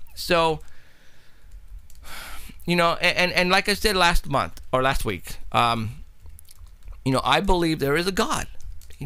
I just don't know what God is because I have never seen a God. Am I afraid of God? Heck yeah, I'm afraid of God. I'm afraid to do bad things on this earth for fear that something is going to happen to me in the afterlife. That's why I've always been a bad person. Shut up, Cheryl. Well, have you ever noticed? There is the stairway to heaven, or there's Jacob's ladder, but only they sing about the highway to hell. Okay, think about that. There's just so many things that, that's why I'm doing this. Me too. That is why I am doing this, because what we're telling you guys right now, you guys are probably going, I didn't know that, and I didn't know that. Well, of course you didn't know that, because you're not like what Alan and I do every day on the internet and the phone calls that I get. And, you're not going to hear this on the NBC News or the ABC News. They're not going to tell you about all this. Ancient Aliens are trying to tell you about some of this stuff. But a lot of times, too, what you watch on TV is not all factual either. Especially these reality shows, you guys. They're not, they're coming out now like these storage wars. It's all planted. It's all, not true. And you just have to understand what these reality shows, they're not the truth, guys. So you guys make sure that you don't think when you're watching Finding Bigfoot or Chasing UFOs and all those other shows, Taps, Ghost Hunters, a lot of that stuff is made up, unfortunately. And or it could be the real stuff, like, for example, Chasing UFOs or Finding Bigfoot, but they're not giving you the full story. So technically they're not making up stuff, but they're not giving you the full story. And there's a reason for that, is they're being told not to. It's the editing people. Why they're not giving us a full story, I don't know. And we're going to talk about the Finding Bigfoot and Cliff in a couple of seconds here, but, we're going to still continue on here. There's something major is going to happen here pretty soon. I said on my Facebook wall that now I'm a little scared. I am. To the point where I have all these messages coming to me telling me that something is about to happen.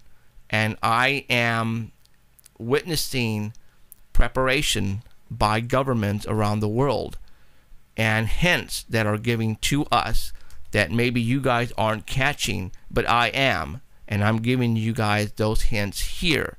And those hints is like the general, the Air Force on high alert, the bases. You're stuck on that screen. Yeah. Okay. I'm sorry. Yeah. Let me get out of there. And it's just that. Joe Bar. No, not that one. Up there. Oh. So I something's gonna happen here pretty soon, but I don't know what it is. I really don't know what it is. And when, what's kind of cool though is that, my wife is into this probably as much as I am now. She's constantly, when she gets home, on her computer, just, listening to YouTube videos, reading stuff. And it seems that, something is going to happen. And even what we were talking about the other day is, it's even in the Bible, the 3 days of darkness. That seems to be coming up quite often. And there's a lot more people talking about the 3 days of darkness. Now, what is the 3 days of darkness? It's in the Bible where supposedly, and then again, Alan, you're probably going to have to help me out on this one because you're way more into the Bible than I am. Granted, then, I'm a Catholic boy and everything, but that it's pretty much, I don't want to say the end of days, but when the evil things come out and try to basically take the good people, the evil things are here right now. Well, they're here right now, but the 3 days of darkness are basically, well, this is what I understand is supposed to happen. When the 3 days of darkness comes, it basically the world is going to come, the lights are going to go out in our skies and on Earth, and it's going to be completely pitch dark. What you're supposed to do, from what I understand, being a Catholic person, is make sure all your blinds are closed, all the windows are shut, have a blessed candle in your house, and for 3 days, basically, you're not supposed to go outside because the evil is going to walk the earth. And they are going to basically take everyone, all the good people. Well, if you know what you're supposed to do, okay. Now this, again, there are so many different religious ways that they try to talk to you about the 3 days of darkness. This is what I understand what we're supposed to do. And you're supposed to light a candle and basically stay in your house. And if someone knocks on your door, if you hear what you think is your parents or relatives trying to scream, trying to get in, do not open the door, because if you do, then you're pretty much done with. And so people are telling me that is coming up as well. Again, I don't know. There's so many theories thrown at me that I cannot seem to get which one is the correct one. So, it's good that you read up on all the possible, scenarios that might happen. Because, Alan and I have been told that we are going to be visited here pretty soon. But these visitors aren't the good ones. That's exactly right. Okay, they are not the good ones. They are the bad ones. They are going to trick us in going with them. And if you do, you're pretty much done with. You're not supposed to go with them up there.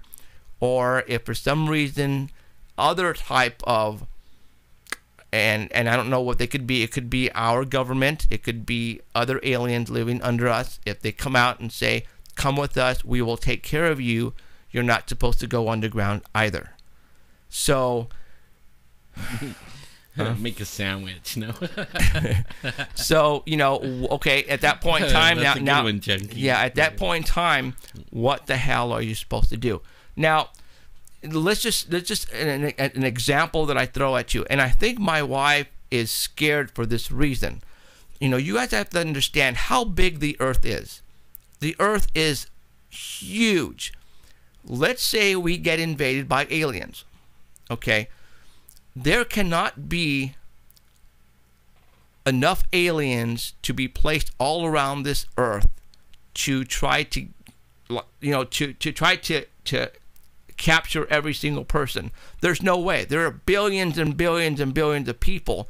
Even if they, like for example, in Independence Day, when the motherships came down, they basically went over the major cities. San Francisco, New York, Los Angeles, Chicago, Houston, Dallas, Washington, New York.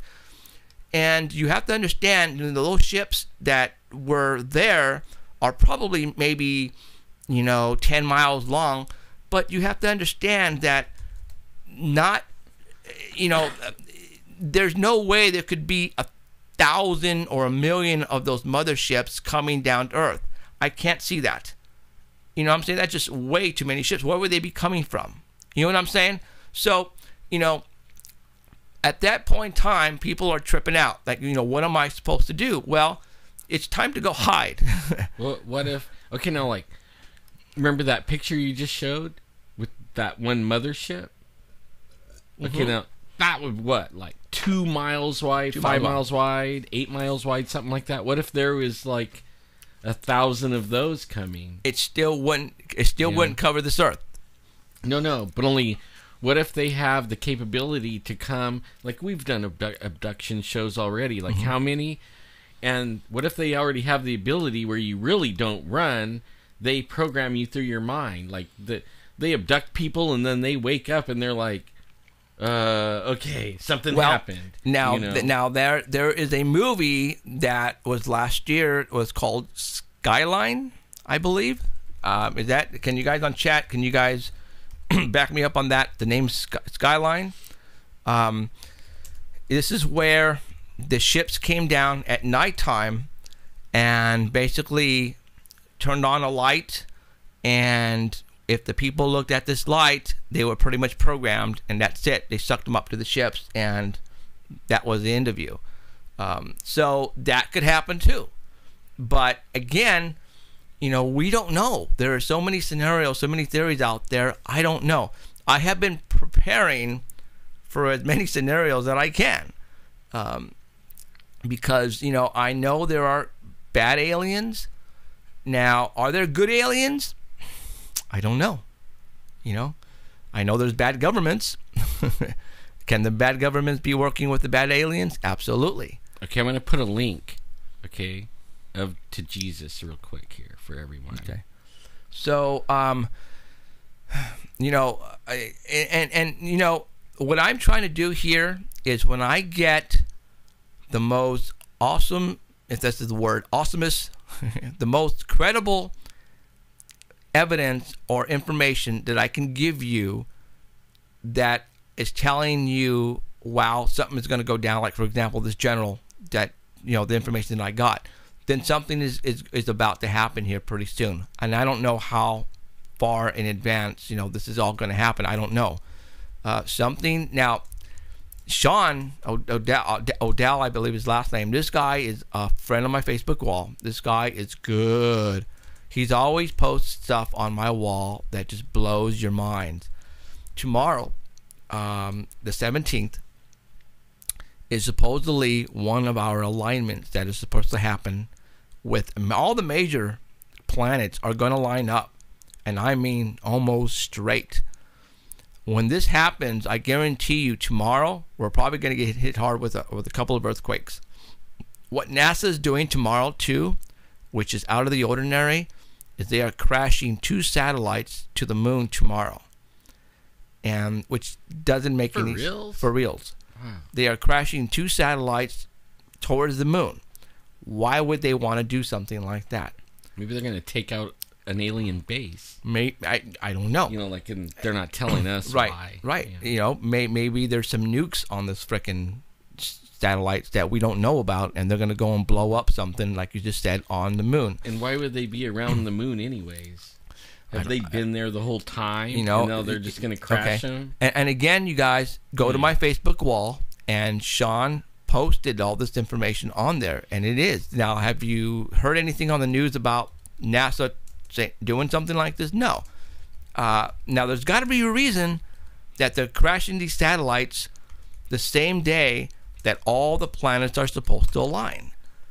Something is going to happen. Something's going down tomorrow. What it is, I have no clue. But it doesn't sound good. Now, are they going to knock the alignment out of whack? I don't know, because the moon plays a big part of what's happening on Earth. The tide, you know, the whole 9 yards. So if the moon gets knocked out just by, you know, a little bit of degrees, it could do some damage here on Earth. You know, but, you know, a couple of satellites, I don't think that could do any damage at all, not unless there are some high explosives on those satellites. I'm going to watch. I'm going to have my camera out. You know, so I don't know. You know, and also, too, about the 21st. Excuse me.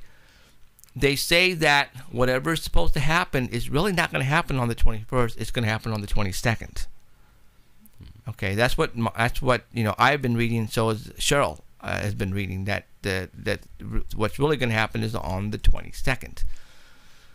So, yeah, hello. I'm very confused, just like all of you guys.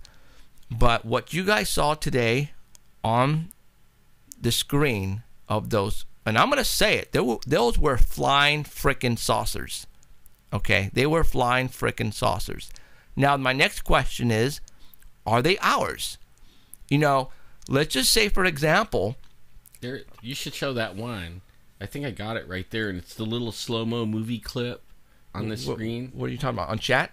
It's the purple one? No, right on the desktop. Oh. Remember that one we got? That's a saucer, too. Oh, okay. I mean, we're talking saucers. We might as well put a saucer up there. Okay, this was taped over... North Fresno. Right over where these other saucers, where they said they saw these things. I don't see it. I mean, it's close. Why don't I see it? Is it part of another? Let me see. Should be right up there. Or looking viewing party. Where's that? Oh, right there. But I know it's in there. Oh, you have this. Oh, I want to show this. Okay. Okay, guys. Look at this here. Oh, I'm sorry. This was videotaped in Visalia, California, and was sent to me via text on my cell phone. What do you think about that? I mean, is that freaking cool? He said the guy who videotaped this from his cell phone said this thing was probably the size of a couple of houses, and it was over Visalia. That is freaking cool. All right. I was been wanting to show that to you guys for the longest time, and I think I did show it to you at one point in time, but no, it's not. I didn't see it on this particular one. This is the one with chasing UFOs and Alan and everything going on. So let's. Well, I know it's yeah, you're right. I just seen it here too. Yeah, let me. I don't know. Crap. I get my desktop all full of stuff. Every once in a while I got to clean it up. So do you combine them together? Is that what you do? Usually I throw them in a file. Oh. And usually it's right on the desktop. I don't get rid of them. Especially ones like that where we might use it again. Yeah, that one's an important one too. So I know you got to have it here. Just the question is. Yeah, which one? Which one? Look at all that stuff. Look, I can see me. Ooh, is that it right there? Oh, no, huh? No, I don't think I saw it there. That's Christmas. Well, piano. Yeah, not the piano. No, not that one. And I don't think it's this one either. So, well, guys, it's not here, so no big deal. There are now. Let's talk about these crafts that this couple saw out in Bryant. Now, everybody knows, what I've been trying to tell everybody, that what's north of Fresno is, I believe, is an underground facility manned by our government. Now, what if those saucers that came out of the bottom belong to us? And they are now going and flying up to space or wherever to go fight the evil aliens. Because that's what sure. I mean, it sure looks like that's what's going on right now. There's probably dog and cat fights going on right now. Over our head, and we just don't know it. Or in another dimension, right next to us, and we don't know it. So there's so many. We can, and again, we can theorize until the dogs come home. We can just guess and guess and guess. And I don't think there's no way we're going to ever know until it happens.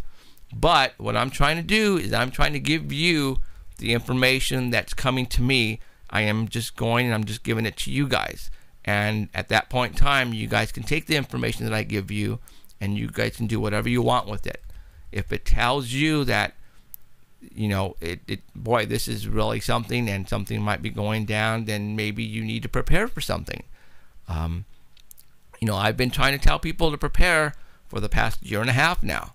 And, and again, it could be any type of, we can have a disaster. We can have a major earthquake. We could have World War III occur. Who knows? But, it's always good to prepare for something. That's all. And that's what I'm trying to do right now. But in the process, too, is I'm trying to figure out what the hell are these things flying over Fresno. Man, I was reading something the other day where, and it was Donald Marshall. If you look up his stuff, I mean, he has some really crazy stuff, but I suggest you look at it. I mean, heck, we read everything else and look at everything else, right? But he was talking about these colliders, where they send the particles, and then they smash them. He says when they do that, they actually it's like the movie Groundhog Day, right? Where every time they smash it, they could set the first time it sets the time of when they want to go back, and then they smash it again, and then that's when it goes back. So they can actually, the government can make a mistake, and we can start a war on them. And then all they got to do is run the collider, bam, smash it back to the day before, and then don't do that, and everything's cool. And he was saying that would be like why we have deja vu and stuff like that, And I was like, whoa, I mean, that's out there, but, yeah, I mean, but you know what? All this stuff could be out there, all this stuff could be happening right now, and we don't know. But what we have been witnessing, I mean, really, these flying saucers, these triangle aircraft, where are these things coming from? Are they coming from us? People, again, there are people out there who don't even want to know this is going on, who don't even tell me. I'll come up to somebody else and say, God, you want to know what happened? No, I don't want to know. Leave me alone. No, get out of here. Don't tell me. I don't want to know. And they go about doing their routine day after day after day. They don't want to know. When it happens, it happens. Do not tell me. And that's the way a majority of the people on this earth is.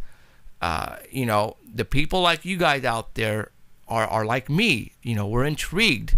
We know this stuff is happening. These people who call me aren't smoking the crack.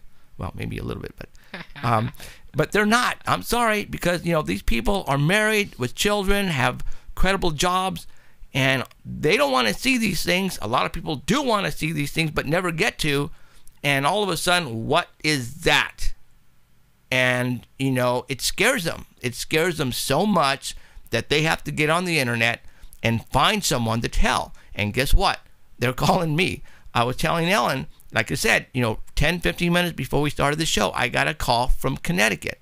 I was sitting here. I heard the phone ring. Yeah, and he texted me over a video. Wisconsin, Ohio, Texas. You guys have to understand, my 24-hour hotline right here rings every single day, no matter what time it is. I could be in bed at 2 o'clock in the morning. It will go off. It will be somebody on the East Coast. And they just say, hi, I'm calling because I just saw something and I need to tell you about it. And I'm rubbing my eyes. I'm looking at the clock and it's freaking 2:30. I'm all, okay, what did you see? Tell me. And they tell me, and I try to reason with them on what they have seen. And I try to, I just try to calm them down, because they're freaking out. There's somebody like, your neighbor next door who doesn't believe in this, all of a sudden outside taking the trash, and they see this thing and they know in their heart that's not a helicopter, that's not an airplane, and whoosh, it takes off like that, and that will change their life forever. You know what? It's funny you say that, because since we've been doing this and then now people are knowing who we are. I get people that I've known for 20 years, 25 years, and they made fun of me like 3 months ago, and every time I saw them, they made fun of me, and it was like, yeah, haha, and I laugh with them. I mean, it's fun stuff. I'll even laugh with you, But all of a sudden, they come to me, and they're the most serious person I ever saw in my life. And they don't make fun of me no more. And now they're like, why is that? Did they see something? They saw something. There you go. And then they want to know more. Like, I know, right? Yeah. Like, I know. I have no idea, really. Still, I don't. But only now they're not making fun of me. Now they're looking, and they're out there every night with their binoculars and their camera, and they're sitting there freezing their butt off right now. Right. Probably. Right. Exactly. And that's happened more than one time. Right, exactly. And that's cool, because non-believers are now turning into believers, and they're now telling their friends and their family what they saw, and that's how the conversion process starts. Excuse me. So it's we're having a blast doing this, and we're just trying to fill you in on what's going on. So please take what we give you as the real deal. We're not doing this. I mean, people think Alan and I are making so much money doing what we're doing right now. Yeah. Okay.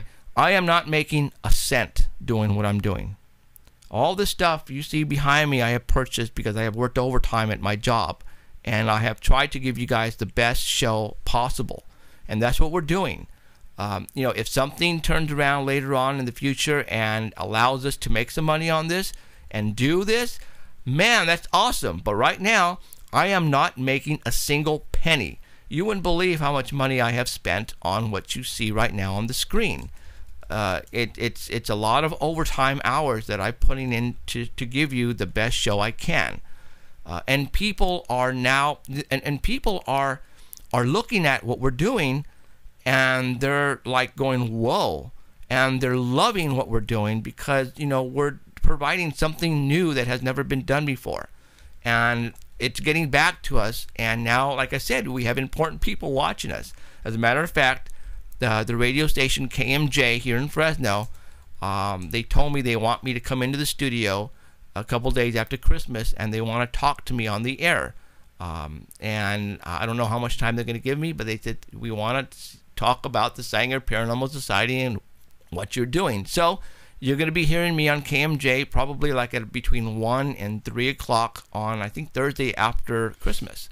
I will let you know exactly what time and the whole 9 yards. You just got to watch my show probably next week, and or my Facebook wall, because I'll definitely have it on there.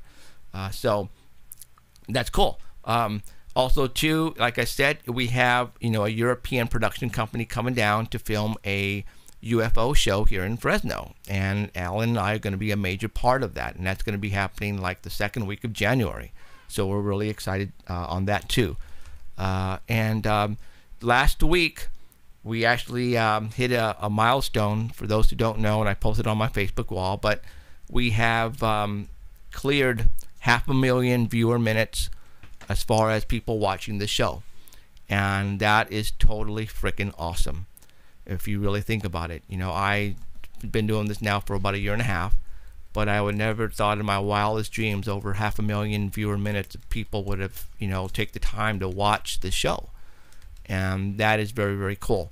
And people are definitely taking interest in what we're doing, and that's why we have people now contacting us, like the media and other production companies. Tomorrow I'm going to be contacting that network, and we're going to go in and shoot a pilot for something, and we're going to see if we can get something on TV. So it's cool that all this is something that just happens to be an added bonus to what we're doing, because like I said, Alan and I are having a blast. I'm loving it. We're loving what we're doing, and you guys are loving it too, or else you guys wouldn't be out there chatting away. So I really appreciate that. So yeah, and they should know also why we don't post what our show is like tomorrow. Let them know. Tell them. Well, we want to keep you guys in suspense. Really? Is that it? Yeah. Kinda. Well, it's we fly by the seat of our pants here. I can't tell you what's going to happen next week, because I am trying to find the best stuff to talk about during that week. Something can happen in 2 days now that will just blow your freaking mind, and I'm going to show it to you next Sunday. The way things are going now, there's no way I can tell you what we're going to do next week. Now, for Coast to Coast, they do it at the daily, it's a daily routine, because they have it on 7 nights, a week. So they have to have people lined up already. For me, for us, it's a week off. So, we try to figure out what we can talk about. And I guarantee you something's going to happen that's going to be very exciting between now and next Monday. Next Friday. Well, next Friday is the 21st. Saturday is the 22nd. Holy mackerel. Guess what I'm going to do on the 21st nighttime? I'm going to come on the air. So I will be on the air next Friday night. I'm just going to come on the air at 7 o'clock, and I'm just going to see if anything happened. If nothing happened, I'm still here. We're alive, people. Very cool. Everything's cool. If something happens, you won't see him. all of a sudden, all the lights will be dim, no music. And I'll be playing the REM song. It's the end of the world as we know it. So I don't know. Something can happen tomorrow, and you know what? If something happens that is going to blow people's minds, then I will come on the air and I will start talking about it, because I have a feeling I will have people out there who know what's happening will contact me and tell me, and I want to relay that offer to you. But you never know. Something could happen majorly where our communication systems will go down, and unfortunately, if that happens, you guys, everybody's on their own. I don't know what will happen if that occurs. Our government can easily shut down the communication system. If we are under attack, excuse me, the last thing they want, depending good or bad, I don't know. They don't want people out there to know what's going on. Well, they're going to cut down the communication. Then we're talking TV and radio. That's it. And internet. Oh my God, internet will be gone. So you will be in your home outside looking in the stars and the skies and not knowing what's going on. That's going to be the scariest part, I think, ever. Because, you're not going to be able to turn on CNN, Fox News, and all of a sudden see breaking news. You will see a blank screen on the TV. What are you going to do now? See, I want to get, like, I started up a Sasquatch in the Sierras on Facebook. And mostly it's for local people. But only I want to get for our sky watchers and our Sasquatchin people to buy sideband radios. They're like a CB, but only you can talk on an upper or a lower band. Like say you're on channel 20, you could be on the upper 20 or the lower 20, and you can mess with the government. Like if they're listening to you and stuff like that, and they'd have to have like a ham radio to be able to tune you in, and you could mess with them. How much does one of those things cost? It's been a long time since I played around in that. But, anybody know on the internet or on the chat right now who's actually back in the 70s, we all had them in our cars. We were all breaker ones. Well, see, I used to do that too. I used to have CBs, and I used to do that in high school. Actually, it was like 78 for me. It was maybe. What was your handle? I have no idea. I can't remember. Afro. Afro. Yeah, I had this big old giant fro. Yeah. Okay, because no, I use Sacktown says $100. What? That cheap? Shut up. No, it could be. You could even get handheld ones. Well, then I got to look into that because back in the day, though, we were like putting 1,000-watt repeaters in the trunk and stuff like that. Oh, jeez. Amplifiers, that's actually tubes something going, and now they don't have tubes. Nope. So, well, yeah. Again, you guys, I think this coming week, starting tomorrow, could be the most exciting, adventurous week that we may ever see, or it could be the most boring week that we may ever be a part of. It could go either way, you guys. It could go either way. It could be the Y2K thing all over again. Nothing happens, which I would say bitching, because I'm going to continue doing what I'm doing. There are still these flying crafts flying around here. I want to know what are they and what are they doing. So I'm going to continue doing what I'm doing. To this day, people were on the Facebook wall and on Friday where I told them about the information on the general. And a couple of people came out and said, here you're predicting something again. You're losing your credibility, Jeff. You lost your credibility by doing this. And I'm going, well, wait a minute. I didn't predict anything. I'm telling you what I am being told by somebody. And, it's not, I'm not predicting anything. I'm just telling you what people are telling me is going on behind the scenes. But these people are saying that here you're going, you're putting fear in us, Jeff, and you're losing your credibility. I'm going, well, I don't know where I predicted anything yet. Since a year and a half, I've been telling people to prepare for something. But if you want to be afraid, tune in Fox right now or CNN. They'll scare the crap out of you right now, and tell you they're taking your guns. Yeah. So, so guess what I did to those people who said I was losing my credibility? I blocked them. They're not friends of mine anymore. Guess who was one of those people? The guy who spotted the helicopter on his motorcycle and now is a believer the first time. Oh, yeah. I can't remember his name. He actually, when the girl responded, "You're losing your credibility, Jeff," he put liked on it. Unfortunately, I blocked him because I cannot believe he did that to me. This guy, God, what is his name? I can't remember. He saw us on the Chasing UFOs episode, and I told him. He called me and he says, where do I need to go? I told him, go to the levee. You will see something. I guarantee you. The first time he went there, he rode out down DeWolf down into the levee to the very end, and here comes this Black Hawk helicopter, silence mode, flies right over him and lands in that levee. And he called me all excited. He goes, "Jeff, you're right, man. I would have never guessed in a million years why an Army black helicopter is landing over here." Well, by doing that, you would have thought he was a believer, which, you would have thought, okay, he witnessed something. Well, he said he was. Yeah. And then he goes, I wasn't. And then he goes and, this girl who had a picture on her profile, looked like she's like 18, 17 years old, says, "Jeff, stop scaring you. You're losing your credibility. You're always predicting stuff and it never happens." No, I have never predicted anything ever.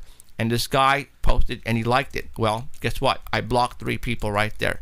If you don't like what I'm doing, then go and defriend me and go someplace else. Okay? It's as simple as that. There's no reason for you to be listening to me or be a friend of mine on Facebook. If you think I'm messing with you and I'm just, blowing smoke, well, then go someplace else. And, this guy was a true friend. He actually called me all the time. And, he wanted my 2 cents. Where do I go? Where do I do? Where do I go? And all of a sudden, he pretty much, went with what she said. And that pissed me off. I'm going, why did you even like that? Sorry, you're gone. Am I a DICK for doing that? Maybe. But again, don't pretend, that you're a friend of mine if you're not.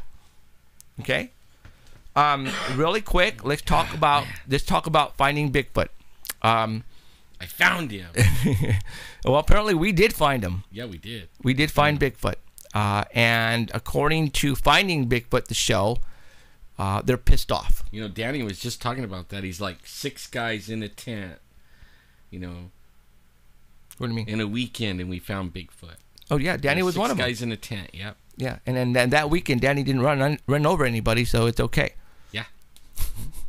Yeah, but Bigfoot was like running around our tent laughing at us because the tent was leaking. It was so funny. Oh, dark mud. Oh!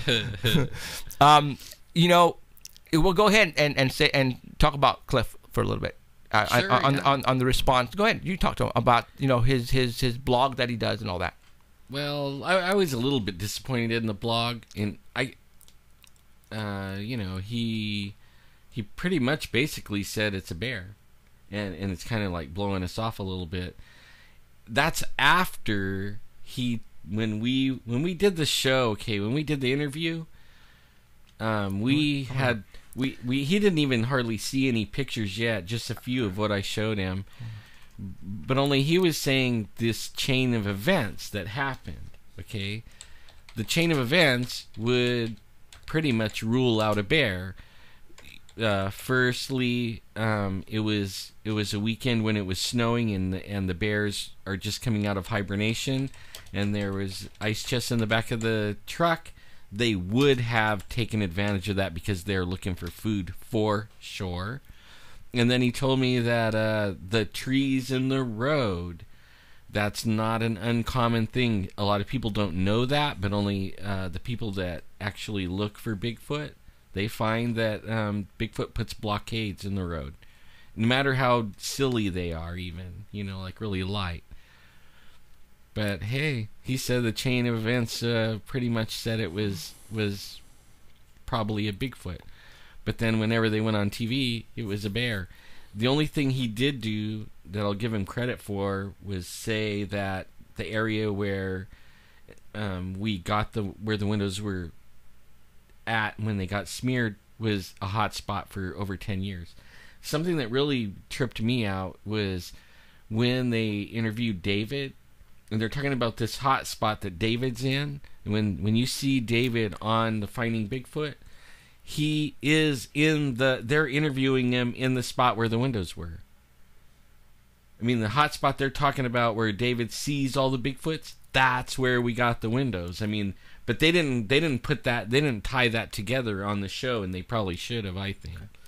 Now, Cliff Barackman has his own blog, and I found out by Alan telling me this that actually this is new. What he does is that after an episode, several days afterwards, he actually comes and he gives his 2 cents on that particular episode. and he did. And you guys can go and read it. It's the North American Bigfoot blog. It's actually his blog, Cliff Barackman. And he upset me again. Well, he didn't even talk about the chain of events. No. You know, where they call it the chain of evidence. Or yeah, he said, and you know, I'm not going to read it verbatim because you guys can go read it yourself on here. But he pretty much said that, you know, I wish the team would go out and put up the pictures. Okay, hold on. Jeffrey, check your Facebook wall. April Hawk has wrote something that might upset you. He got kind of mad at you when he was in the chat and you were saying, you know, you don't care what people think, you know, well, fine, about UFOs. Made him mad. Oh, wow. You know. Tough. And anyways, he basically, Cliff Barackman said that, you know, I wish that the team that got the windows would go and put out the pictures and the videos so people can judge for themselves.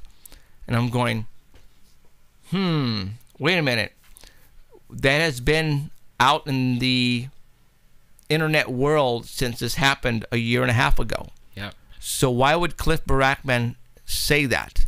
Because for one, and not only that, they were sent every single picture with a release form saying they could use it. Yeah. So the production company of Finding Bigfoot actually has everything on the window incident, including pictures, everything.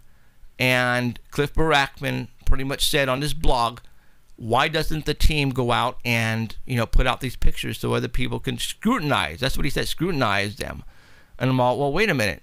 They're on my website with the full story that have been on there since this incident happened a year and a half ago. If you go type in Windows and Bigfoot and Paranormal Society Sanger, the media ran with it, you know, last year when it happened. It's on the Huffington Post. You know, not mentioning other large news media.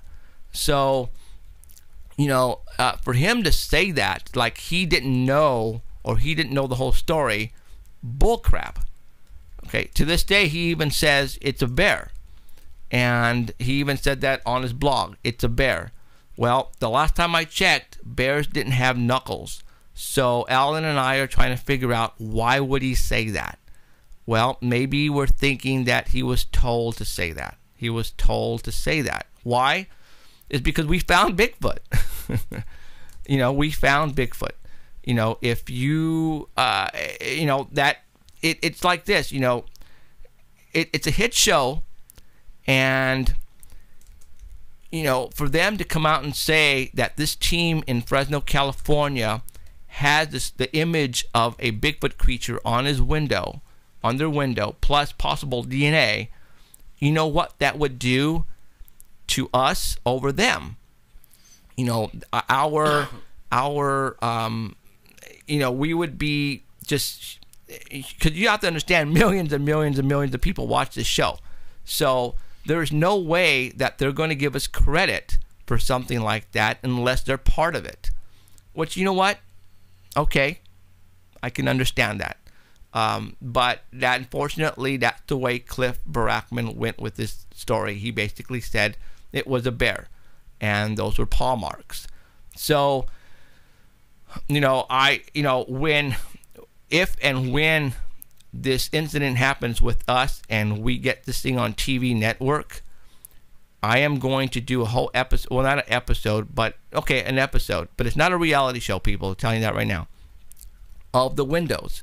I'm going to have professionals. I am going to have scientists. I am going to have people who know about bears and monkeys on, and we're going to talk about the prints on these windows. And we're going to tell you who or what could have possibly made them. Would a bear make the print that has the knuckles? If this person who is a study of animals, what are they? Animal biology. Okay, if he comes and says that no, that is not a paw print, guess how that is going to make Cliff Barackman look? Well, really, the DNA thing is heating up. Yeah, you're right on that. I mean, that's going to prove... I mean, all this could become, like, old news when the DNA comes out, because it is coming. Yeah. Now, everybody could say that... They can say, what's her name, Melba is full of it or whatever, but they're coming out with it. Well, and you probably heard this too, that Sykes has confirmed a couple of things with Melba's find. Well, let's talk about this a little bit. Okay. Now, because of Melba Ketchum and taking so long with the DNA, and people not knowing anything about how DNA is done, so they're, Sykes just barely came on the scene, and, how could he even have DNA yet? Well, I would have thought that too if I didn't know about DNA, right? But only now that I watched them do the DNA in one day, you bring in the little sample, they do their thing. It takes all day, though, but I'm not talking about a year, a month. I'm talking about one day. So say, Sykes had 3, 4, 5 months now.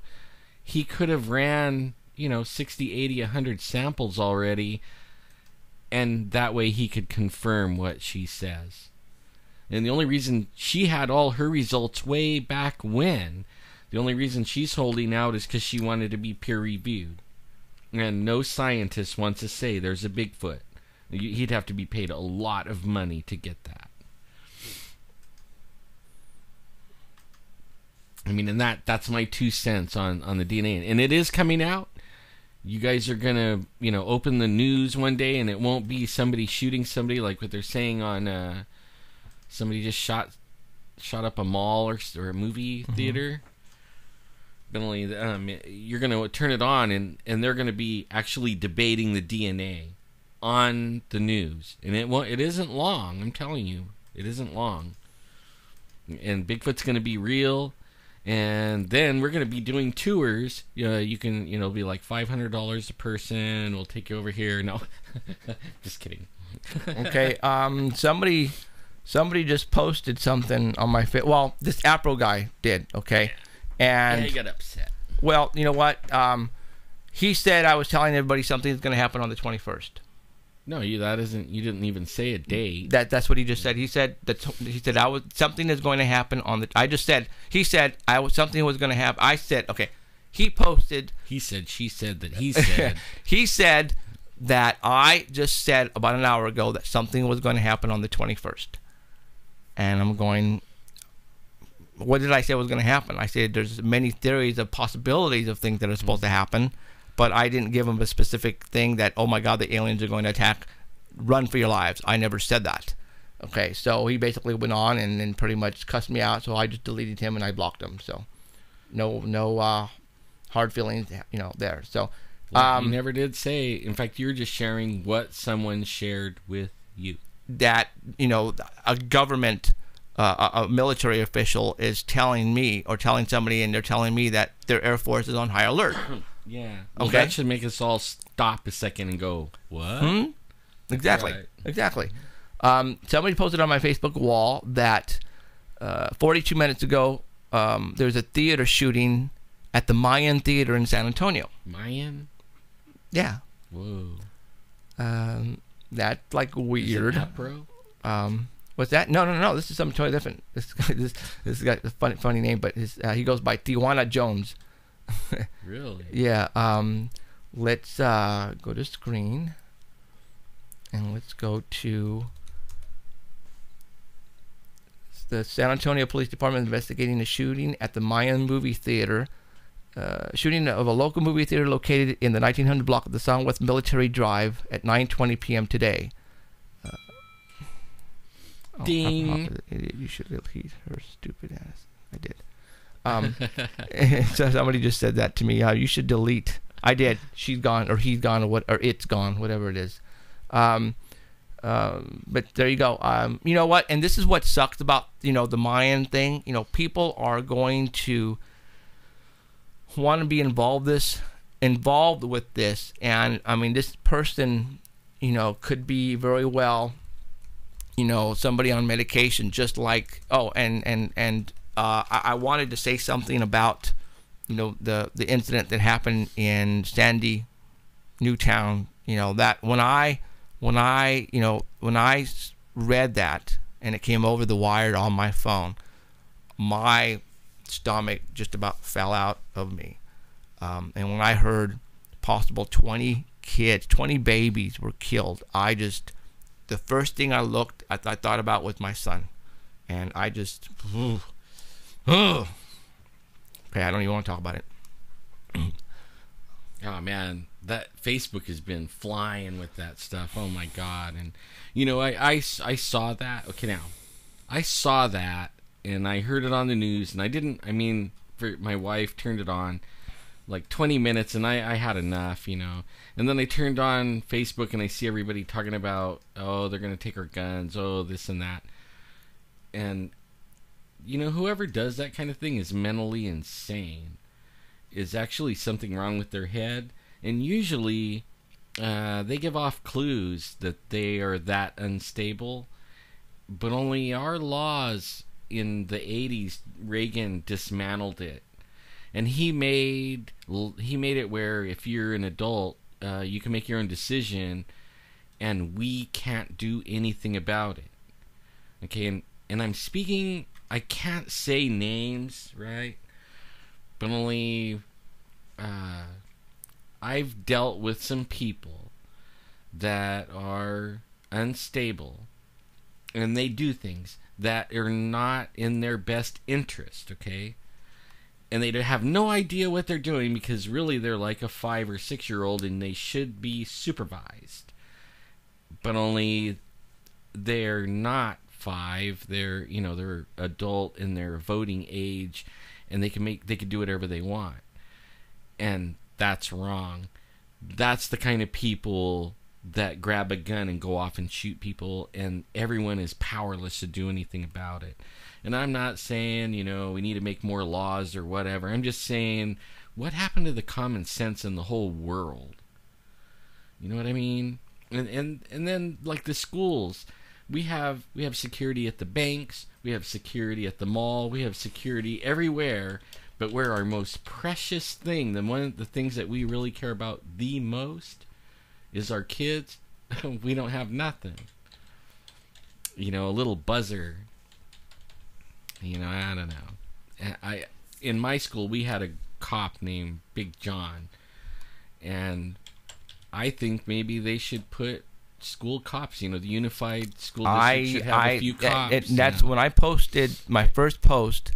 I suggested that the principals and the vice principals need to arm themselves.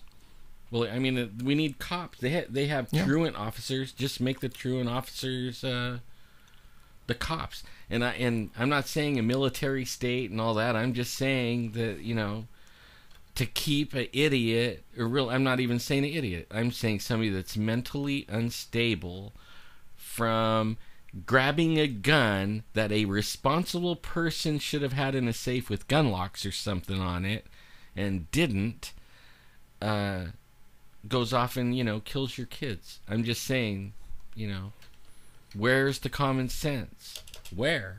We are not a country of common sense lately. Look at what just happened on your Facebook. That was real common sense right there.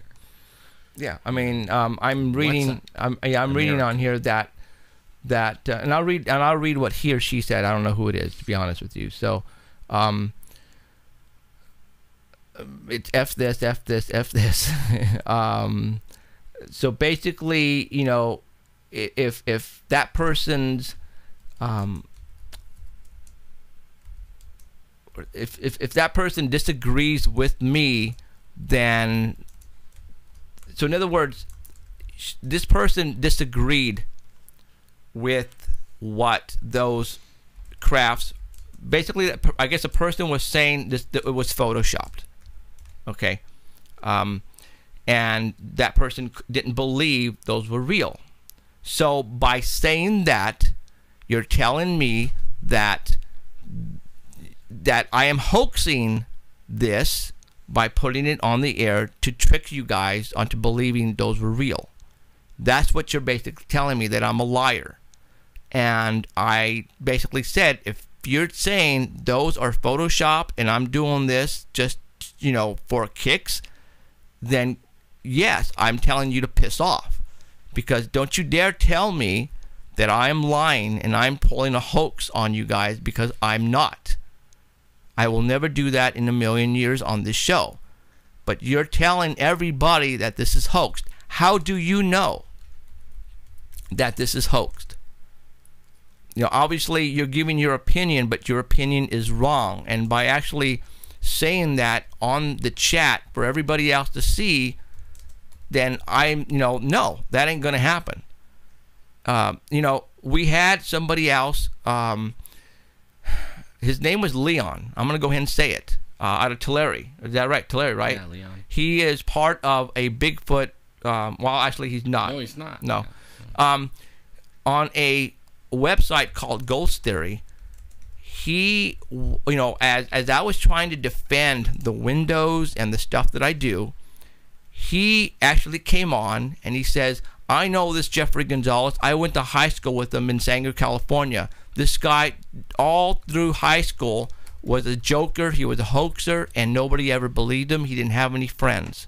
Okay? And this guy was saying that on one of the most popular websites of paranormal on the internet. And I was going, dude, who are you? I don't even know who you are. Why are you saying this? And he kept on doing it and doing it until one day he messed up. And I caught on to him. I got, is this Leon? And he goes, oh, dude, you got me. Ha, ha, ha, ha. I was only messing with you. And I said, F you for doing that to me. F you. He goes, thousands of people probably saw that. And as soon as they saw that, and with the name Jeffrey Gonzalez by it, that is always going to be in the back of their minds that I am a hoaxer and I am a prankster and whatever I do is unreal. F you for doing that to me. So I deleted him, and I never want to hear from him again. And he's called me several times, and he's a good friend with Ellen. Well, guess what? He is done with us. If he thinks he was just joking around by doing that, you don't do that. You don't do that to people. You don't pull a practical joke like that and post something where millions or thousands of people could see it. No, man. That's like saying, oh, Jeffrey Gonzalez, he's a child molester. He got, I saw him molesting a kid, back in the high school days. You put something like that down, I'm done. That's my character. I could sue him for that. So you don't do that. And then what this Afro Hawk dude or guy, gal, or whatever it is saying that, just because this person is saying I have an opinion to say that is Photoshopped. No, you don't.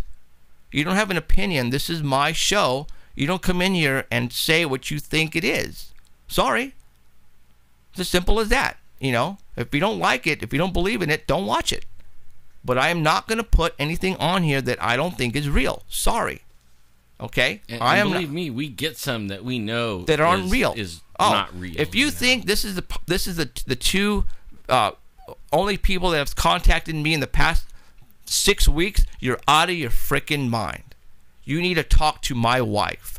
Like she just said right now. Some chick calls all the time and says Bigfoot's the devil. Actually, we interviewed a guy that says Bigfoot's the devil. CK Quarterman. Right? Yeah. But that's okay. He could say that. Yeah, that's cool. Yeah, you could say that, right? But don't go and question that I am putting stuff on here to throw people off. Or scare you to death. What I'm trying to do is I'm trying to make you guys awake of what's really happening out there. Because this stuff is really happening out there. Okay? It is. There are stuff that I've told you on here that you would have never known in a million years. About Fresno. About what's going on. So, that's just stuff that just irritates me all to hell. When people think that I am a bad person if I lie, that I pull pranks. No, I don't. As a matter of fact, another example is, when these windows came out, Ghost Theory, as a matter of fact, that website that I'm talking about right now, they came out and said, oh, it's a bear, or these guys are hoaxing it, they're all hoaxers. And because when this happened last year, I did not show the windows of the truck. And I'll tell you why I never showed the windows. Is because I was told not to by a 14-year forensic expert of the I'm not gonna say where he's from, because he told me you do not need to bring these out to get them contaminated. So that's why I kept them hidden and away from contamination until 3 months ago when we were getting the DNA tested. I finally released some pictures, and then the ghost theory people said, "Ooh, maybe we jumped the gun on this."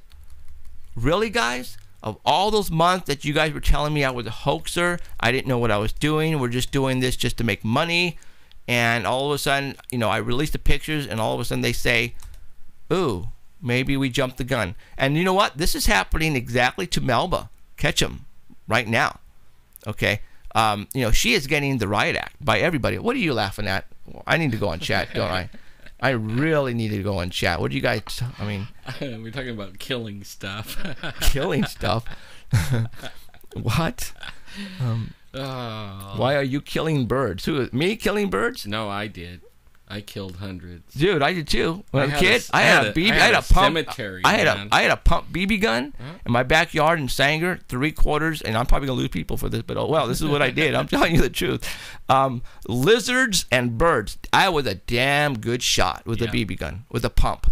Oh my God! I used to save my money. I used to go to Western Auto, and I used to buy the little pack of BBs. And man, oh man, that's what I did when I was a kid. I mean, there would be a bird, a freaking dove on a block away on a telephone wire, dude, and I would pick it off. You know, I could go on, but you guys would just go, when I turned 12, my dad gave me a 30-06. And now we lived in the mountains all the time, right? I mean, in the summer, if we lived in Fresno, every weekend we were in the mountains. And I mean, even in the wintertime, you know, we camped all the time. Just lower. But and then he taught me how to reload. I reloaded my own ammo, and I would buy my own brass and powder and bullets and primers, you know, and I would make my own loads. And I was a crack shot, because I would make these loads where at 150 yards I could shoot a dime, right, and put 5 shots in it. Wow, that's cool. And you couldn't even tell you'd think it was only one bullet hole. But me and my best friend, we sat when we went camping and shoot the lizards off the rocks. And there was, after about 3 years, one day there was no lizards. Dude. We sat there all day when there was no lizards. We shot them all. I always wonder if God actually punished me for a lot of things because of all the birds and lizards that I've killed. Oh man, dude, I have killed. You're lucky there weren't people. But no, that was what I did when I was in junior high school. I am a professional. As a matter of fact, when we go out to the Fresno Fair, and actually the past couple of years, I tried it for the first time. I think they have like 6 targets, and the gun, you know, it's an air gun, but when you shoot it, it goes. Yeah. Well, you have to take sight and shoot the first one to see how it goes, and then you position yourself.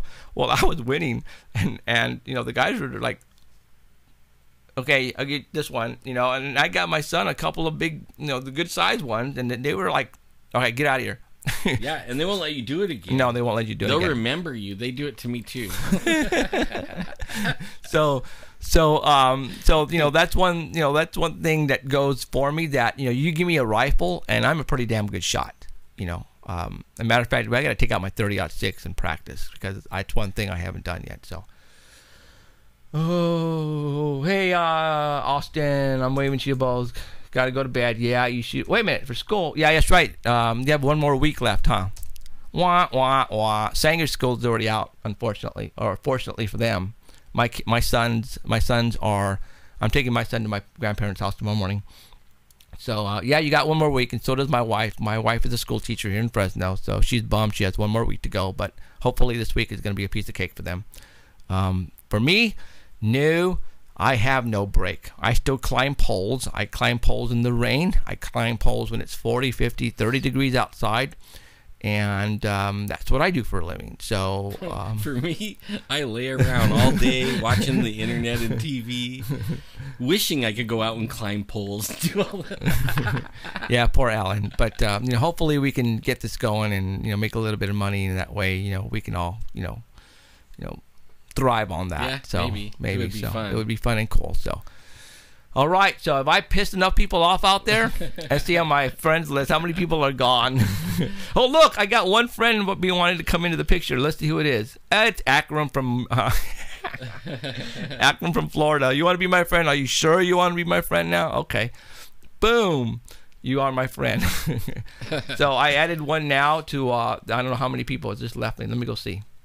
How many people have left me? Does it say? Well, it tells you how many people you have. You have now. No, I guess just that one Afro dude or Ampro or whatever his or hers. No, it's a guy. Actually, I think he's a Bigfooter. Well, in Texas. There's no such thing as Bigfoot, man. What's wrong with you? You're a loser. There's no such thing as Bigfoot. God. You think there's something like this out there? Really, dude? Woo! If he's watching this, I'm really pissing him off right now. Oh, yeah. Mm-hmm. Oh, well. They say he's still here somewhere. And actually, we have to figure out how to do the... There's a way we can kick people off, but I don't know how. I never looked, didn't need to, It looks like we might have to, because really he was letting the F word fly in the chat. Was he really? Yeah. I didn't know that. Everybody's like, hey, where's the guy that boots the guys out? It's like, me, but I don't know how. And I don't. Oh my They're God. like, make me the person, I'll do it. Like, I don't know how. Oh my God. Oh well. We'll have to figure that out. Yeah. Well, I'm. Again, I apologize for going off like that, but you guys have to understand. It really infuriates me when somebody calls me a liar. That is the worst thing you can do to me, is call me a liar. I don't lie. I was brought up a good person, and that's one thing I don't do, is I don't lie. And sometimes it gets me in trouble when I don't lie. Okay, there's one thing I will not do, is lie or joke or practical joke on you guys or hoax something on here to make me look even more than I am, because I don't do that. Everything you see that's going on with us is because it's happening on its own and for a reason. And we're loving what we're doing, and we're gonna keep doing what we're doing, and and let's see what happens. And again, do I think the world is going to end on the 21st? No. Can something happen? Yeah. Do I know what's going to happen? No. But with all these hints that are coming at me, somebody's preparing for something, but for what, I don't know. And like I posted on my Facebook wall a while back, if I knew what was going to happen, I would be a multi-billionaire, because I can make money on that. If I could foresee the future, I'd be winning the lotto, and I wouldn't be right here right now. I'd be on an island someplace with the family kicking it. So take that for what it's worth. I am not a liar. So when somebody calls me a liar, I get offended really, really bad. And that's what I do. I delete you. So there you go. Now, man, what time is it? So it's 9:45. Holy mackerel! Yeah, you've been talking a long time. Sorry, guys, didn't mean that. No wonder he had to go to sleep. So, all right. My son's probably already knocked out. I went and I got him some Christmas presents today, so I got to go to the truck and get him out and hide him, so that way, because he's asleep right now. So I know he's not listening. He better not be listening, because I'm in big trouble, because I just announced what I just did. So, all right, you guys. This week is going to be very exciting, or it's going to be very boring. It could go either way. If something happens that I think... Now, you guys have to understand, I work for a living. I am not making $1 million what I'm doing here. If I did, I'd be on here all the time and be kicking it and doing research, but I don't. I work for AT&T. I climb poles for a living. Tomorrow, I'm working from 8:30 to 6:30.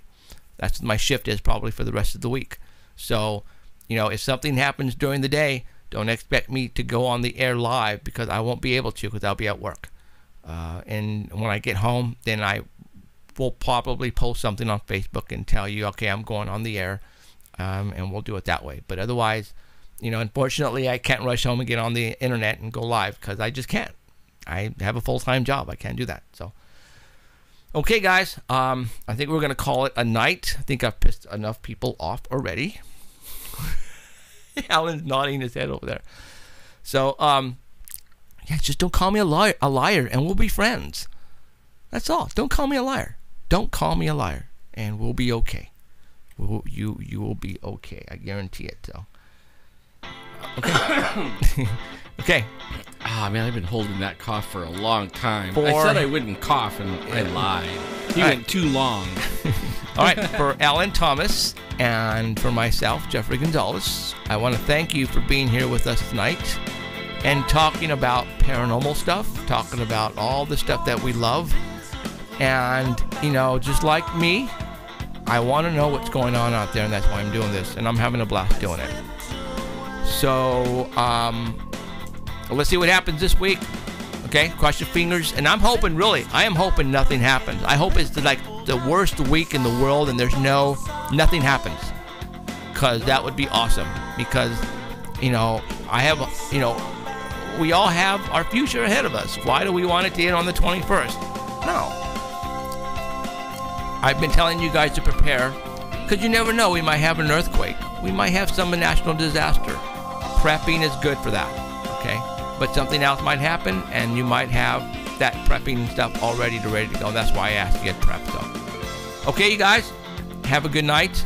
And for all those who believe, I hope you witness something that you cannot explain. See you next week. Good night, all. It was nice visiting with you.